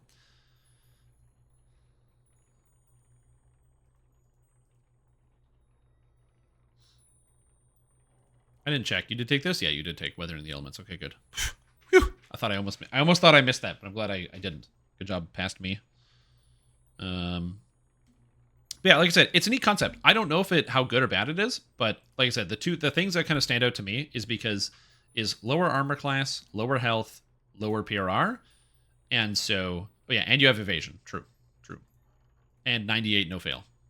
But yeah, there's a lot of dots that come up as well. But the things that stand out for me, like I said, is lower hit points because you have to make sacrifices for other things, lower PR because you have to make sacrifices for other things, and then obviously not using a tower, not using whatever. Yeah. Is evasion required? No. And the ability to swap orbs to go to average 60% absorb, so 92% for one element. Yeah, maybe.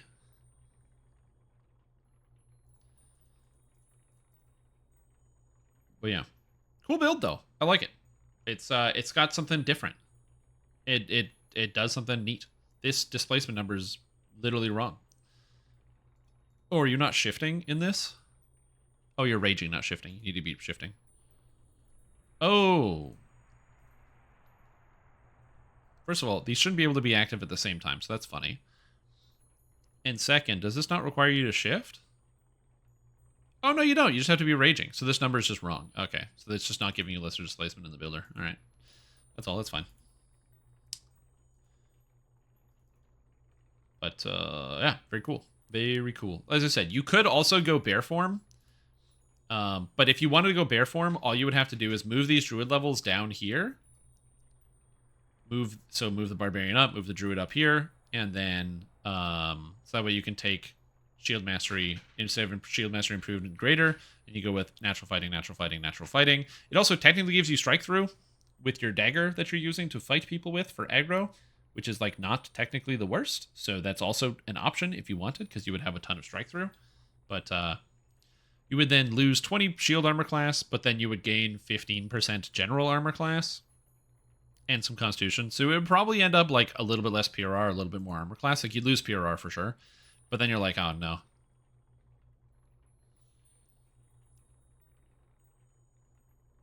But yeah.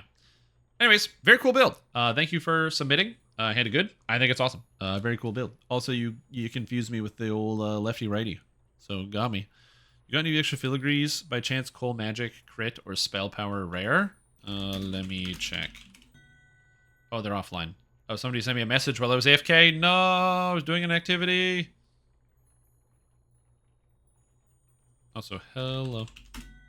They're also offline. Damn it. Because what happens when people send me messages while I'm like doing other stuff. Anyways, I can use the bathroom to get some more water. I will be right back. And then we'll do some more things. What can I do if I don't have enough hit? You need hit for crits. You don't need hit for hits. That might sound dumb, but you want hit chance so you can confirm your crits. If you're like a non-critter, like your character is, you just swing the weapon. Like, you need it for hitting as well, but it's a bigger impact when your critical hitting characters can't confirm than it is for, like, non-tanks. So, like, this character is going to... Like, I'm not going to hit every time, but more than half the time I'm going to hit and do something. And for you, your damage sucks. But what matters is you apply your... you're applying the acid dot, basically, to things you hit. That's all you really got to do. All right, I'll be right back.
I am back.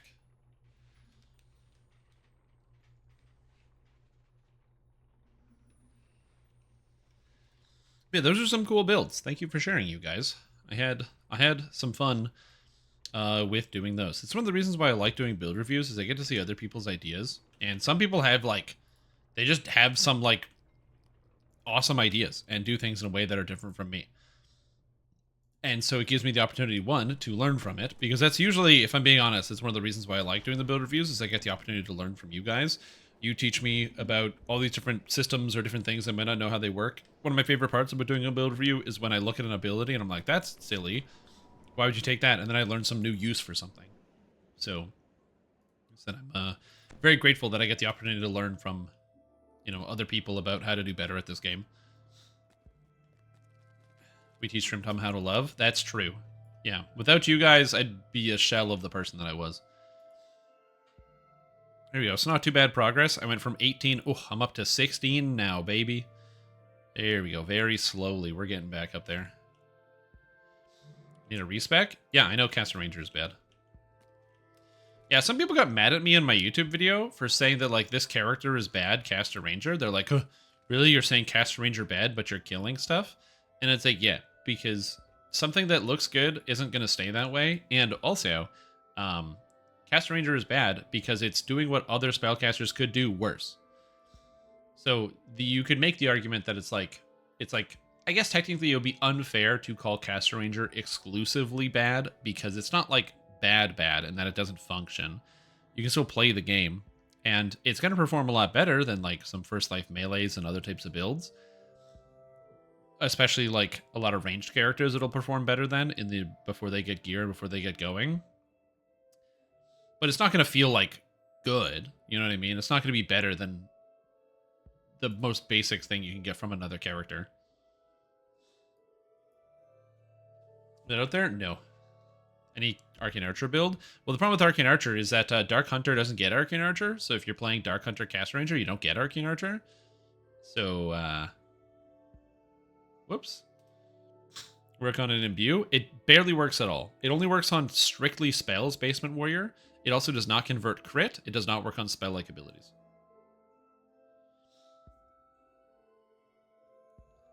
But yeah. Good dog, I heard you talking shit about Caster Ranger. Yeah, I am.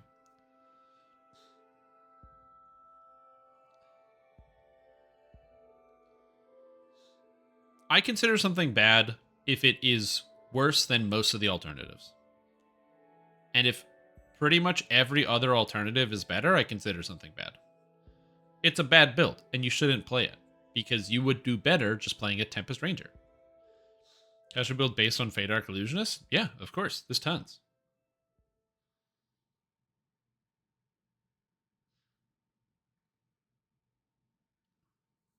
I mean, to be fair, most of the strong caster builds based off Fade Arc Illusionist are crowd control casters or instant killers, because crowd control casters and instant killers can use a lot of the stuff in Fade Arc Illusionist very effectively. And Fade Arc Illusionist is not a damage tree because it has not very good damage spells. And the best damage casters in the game have very good damage spells, like Druid and Alchemist and Sorcerer and Blightcaster. Well, yeah. Yeah, Ranger gets no... Yeah, Ranger gets, like, no spell power support. Like, Elf is probably going to be pretty good. If anything, you would probably do, like... Yeah, probably 18-2. 18 Wizard. 2 Rogue. And get the Imbue dice from Rogue, the Imbue dice from Wizard, and then the rest of Arcane Archer would probably be best. Would it synergize better with melee? No. Fade Arc Illusionist is definitely better with a caster build, but you want to use it around that, right? So, like, Fade Arc Illusionist works great as a spellcaster for me because I get Greater Color Spray. It's just that the tier 5, like this Ring of Shadow Blades, is the equivalent of a 6th level spell that does the damage of a 2nd level spell, which is not very good. This is a 4th level spell that does the damage of a 2nd level spell. And this is a 1st level spell that does damage of a 1st level spell. And that's all your damage that you get out of this tree. Now, I could cast 2nd level spells, 2nd level spells, and 1st level spells. Or, because I'm a real spellcaster, I just hit him with the 9th level spell and the 9th level spell that do like 28 times the damage. To put it in perspective, in case I'm not being very clear, let's use it as an example. So let's just say that take the damage of Fan of Shadow Blades, and it says here, Fan of Shadow Blades is DC 16 plus 1 plus 2 per caster level. So the average of a d6 is 3.5 plus 2. So that's 5.5 damage per caster level times 20. That is 110 damage is how much that deals. Now we'll compare and contrast that to something like Acid Well. Acid Well is a 9th level spell. This does 19 to 24 damage per caster level. So 19 to 24 is 21.5 times 20 is 430. My Acid Well does 4 times the damage of Fan of Shadowblades. And that's just one of my spells. I have to cast this 4 times to do the damage of this once. So that's the reason why the spell ability just kind of fall off. They're not like necessarily bad, it's just that real spellcasters can make better use out of them, if that makes sense.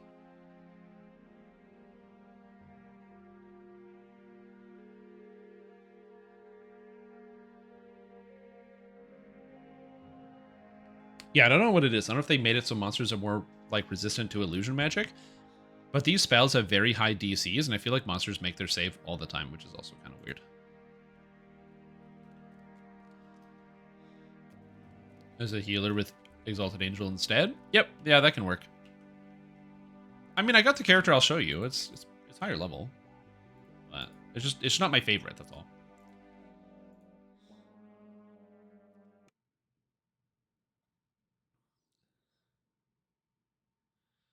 Thanks, Shrimp Tom. Sorry, I want to ask, is this a standard Bard or Stormsinger Bard? Thank you.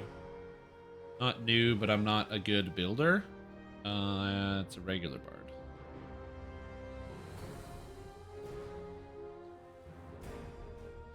I love you, Strim, but dude, it says Buckler in the damn name. If you can't read the item name, that's totally on you. Yep.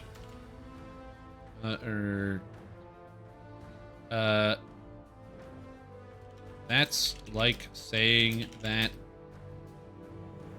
if a box of cereal has Captain Crunch on it, the picture, but then says Fruit Loops, that I shouldn't be mad if I get confused. They all already fixed it on the, or after the preview, but I'm not even sure why you would take this point. I don't understand. Like, it's basically the shields on the preview had the wrong icons, and so instead of, I clicked the wrong character, instead of them having like the buckler having the buckler icon and the other shield having the other icon, I was like, oh, they should probably fix that because that's a bug. Anyway, what is the main server you play on but not hardcore? Our goodness. And I just decided I'm going to start responding to YouTube comments because they make me angry most of the time.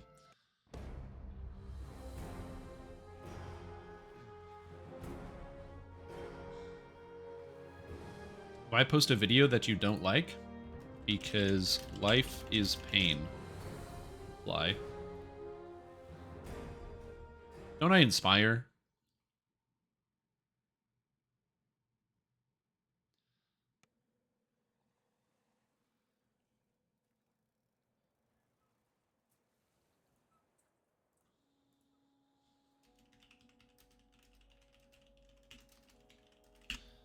Yep. That's me. I'm Mr. Uplifting. Anyway, so here we go. So I'm in the Fey Dark Illusionist. And so as I said, the thing with the Caster Ranger is that it's the lack of like the Shadow Blade plus the Fan of Shadow Blades plus the Ring of Shadow Blades. They just don't have the damage that you want for like epics.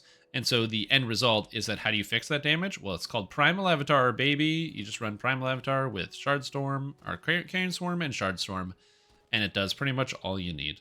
Might as well just use the mantle on there as well, so I can like melee attack in between and do extra damage. It's gonna be better than the Fate Singer mantle, so like it ends up being there. But yeah, that's the main issue, is like, I want to say that it's Primal Avatar that has the problem where these abilities are too good, but I think it's actually the opposite problem where everything is just so unenticing you never want to pick anything else. Like, I could use Chronic Incarnation for the Dragon Breath because that could be quite good, but like Magus the Eclipse, I could hit somebody with one spell, but it's single target and it has maximum cash level of 20. Why? I don't know. This one doesn't have it. Oh, it actually does, but it just feels better anyway. Because it's AoE, I can hit like one guy. Big whoop. Compare and contrast to Shadow Dancer, I can hit one guy. Compare and contrast to Exalted Angel, where I can hit one guy. Having a single target attack that also does less damage than the AoE attack just feels kind of weird and bad. That's why you don't use it. Because the AoE attack does a d6 plus 10, which is already more damage and has no max cash level. Also, happy 4th of July to you too, Lexi Brew. Hope you're doing well. Happy 4th of July. Yeah, that's why I don't really want to play this character anymore, because I can, but like... Oh, God, it's just carrying Swarm and Shardstorm the entire way up. And it's not as fun as I would like it to be. I mean, in theory, I could just, like, join groups and run around with people and get some XP. Also, you can't go into Total Chaos at level 25. You're stuck. But, yeah. You're just limited. Who knows? Maybe they'll do some passes and change up some epic stuff. Maybe... also, this character gets much better with the addition of Macro Tech, because you get an additional spell. So you can do something along the lines of, like... Grandmaster of Flowers plus Primal Avatar for one of these spells, plus Macro Tech for another spell. So you can have all three of them. That'd be kind of cool. You can even combine it. So you use the Mantle of Nature with like Sky, and then you take Thunder Snow, and then you also take the Thunder Hammer as well, which is cool. They can put it on their own channel? Huh? What do you mean? Have you decided to load up Solo Guided to 30? I'm still thinking about it. Fortunately for me, I still have like a month of video to put out, so we're good. Yeah, I wish all the epic strikes weren't garbage. Not all of them, but like the caster ones. They have like utility, which is nice. Like they have additional utility. So, you know, undeniable. Magus of the Eclipse having both spell power and a stun or a freeze. Great utility. Very cool.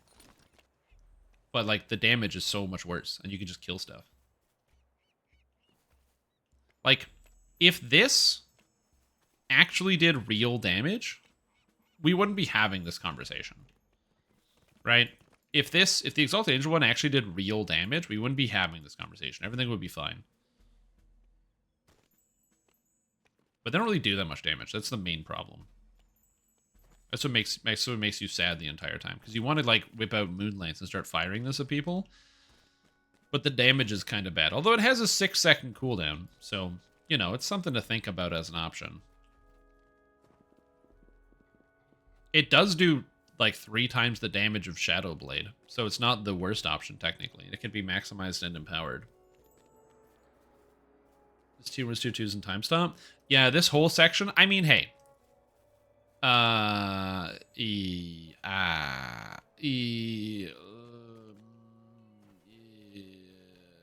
just wish this wasn't here. I just hate this in general. So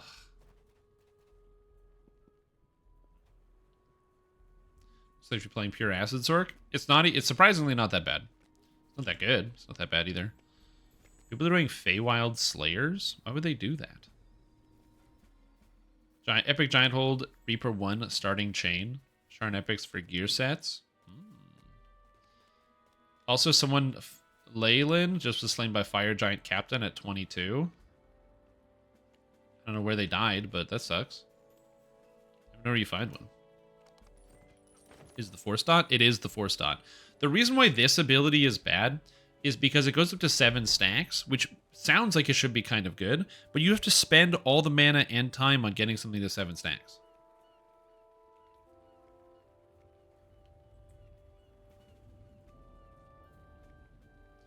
The Comet's like, it's not 2 to 3 times the cooldown. It's got 3, it's 3 higher on the cooldown.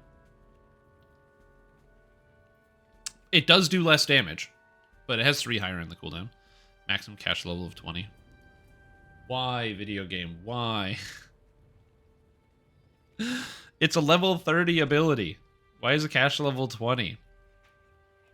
Oh, it's so confusing to me. Also, for those of you who are like, well, you're only complaining about it now. No, these are things I complained about before it released. I've always been an anti-maximum cash level person. I think maximum cash levels are the bane of DDO's existence. No, it's not true. That's a bit of hyperbole. But I do think maximum cash levels don't need to exist in modern DDO. And the reason why I say that is because higher level spells have more utility and better like economy in terms of just their general function. So consider Fireball versus Delayed Blast Fireball. Delayed Blast Fireball will always do more damage than regular Fireball, whether they have the maximum cash level or not. But Delayed Blast Fireball costs more mana than regular Fireball. So you actually have some decision making whether you want to do it. It's not like, oh, well, Burning Hands only costs 4, so people would spam that. Burning Hands is melee range and the damage is lower. So, you know, no one's ever going to cast it anyway. Burning Hands is one of the worst spells to even try to use. Would a different Sorc be an easier leveler? The standard sorcerer for leveling is Fire Lightning. Because they both scale off of evocation DCs, and then you go Fireball into Lightning Bolt, into Ball Lightning, into Chain Lightning, into Delayed Blast Fireball. And you have, like, and pretty much nothing is immune to Fire and Lightning. The only thing that is immune to Fire and Lightning is Blue Abishai, that are immune to both Fire and Lightning. But by the time you get to your first Blue Abishai, the first one that appears is in the quest Mad Tea Party, which is a level 11 quest, which you can be at least level 13, which means you can get tier 5 on one of those trees and get the bypass, so you can cast the spell on them. Fire and Lightning? I guess if you count the Avatar of Dwiblex. But outside of the Avatar of Dwiblex, that's the only ooze that's immune to Fire and Lightning. Unless there's another one I'm missing.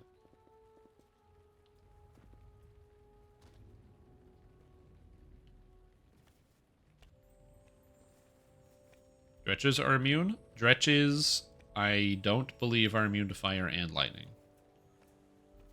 They might be. But I do not believe so.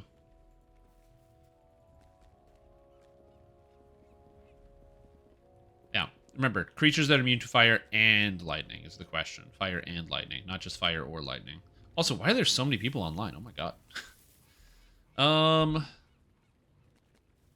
Yeah, I just don't know what to do right now. Because I'm like, I don't know what to do. My previous character died, which was big sad.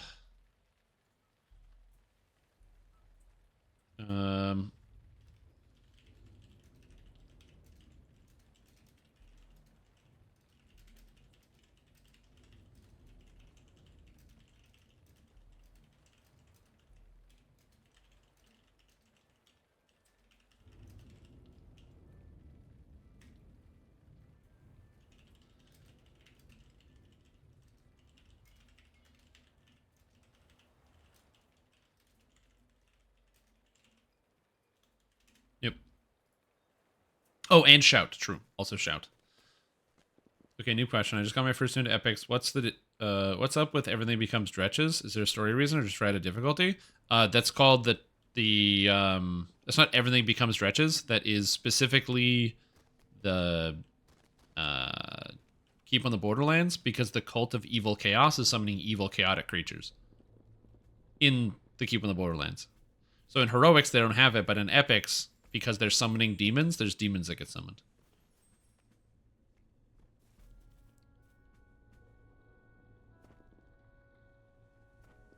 Yeah, that's specifically that area.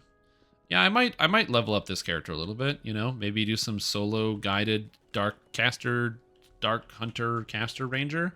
Oh yeah, I was just like, oh yeah, I could just join a party and level. And I'm like, oh right, I can't join a party and level because I'm a solo guided dark hunter caster ranger. Yeah, I'm gonna have to do a lot of quests on Epic Hard, I think. Just because they can be spooky when you try to do quests on things above hard difficulty. So I'll probably have to do that a little bit. Summoning demons is not cool? Yeah. Reaper Light, people gonna use the mechanic? No. It's the story of the area. It's because you're dealing with a cult of evil chaos and they summon evil chaotic creatures. Stormsinger Edition 2. No, we can do some solo guided Dark Hunter Caster Ranger. That sounds good. I do want to get this character to level 30 and finish it out.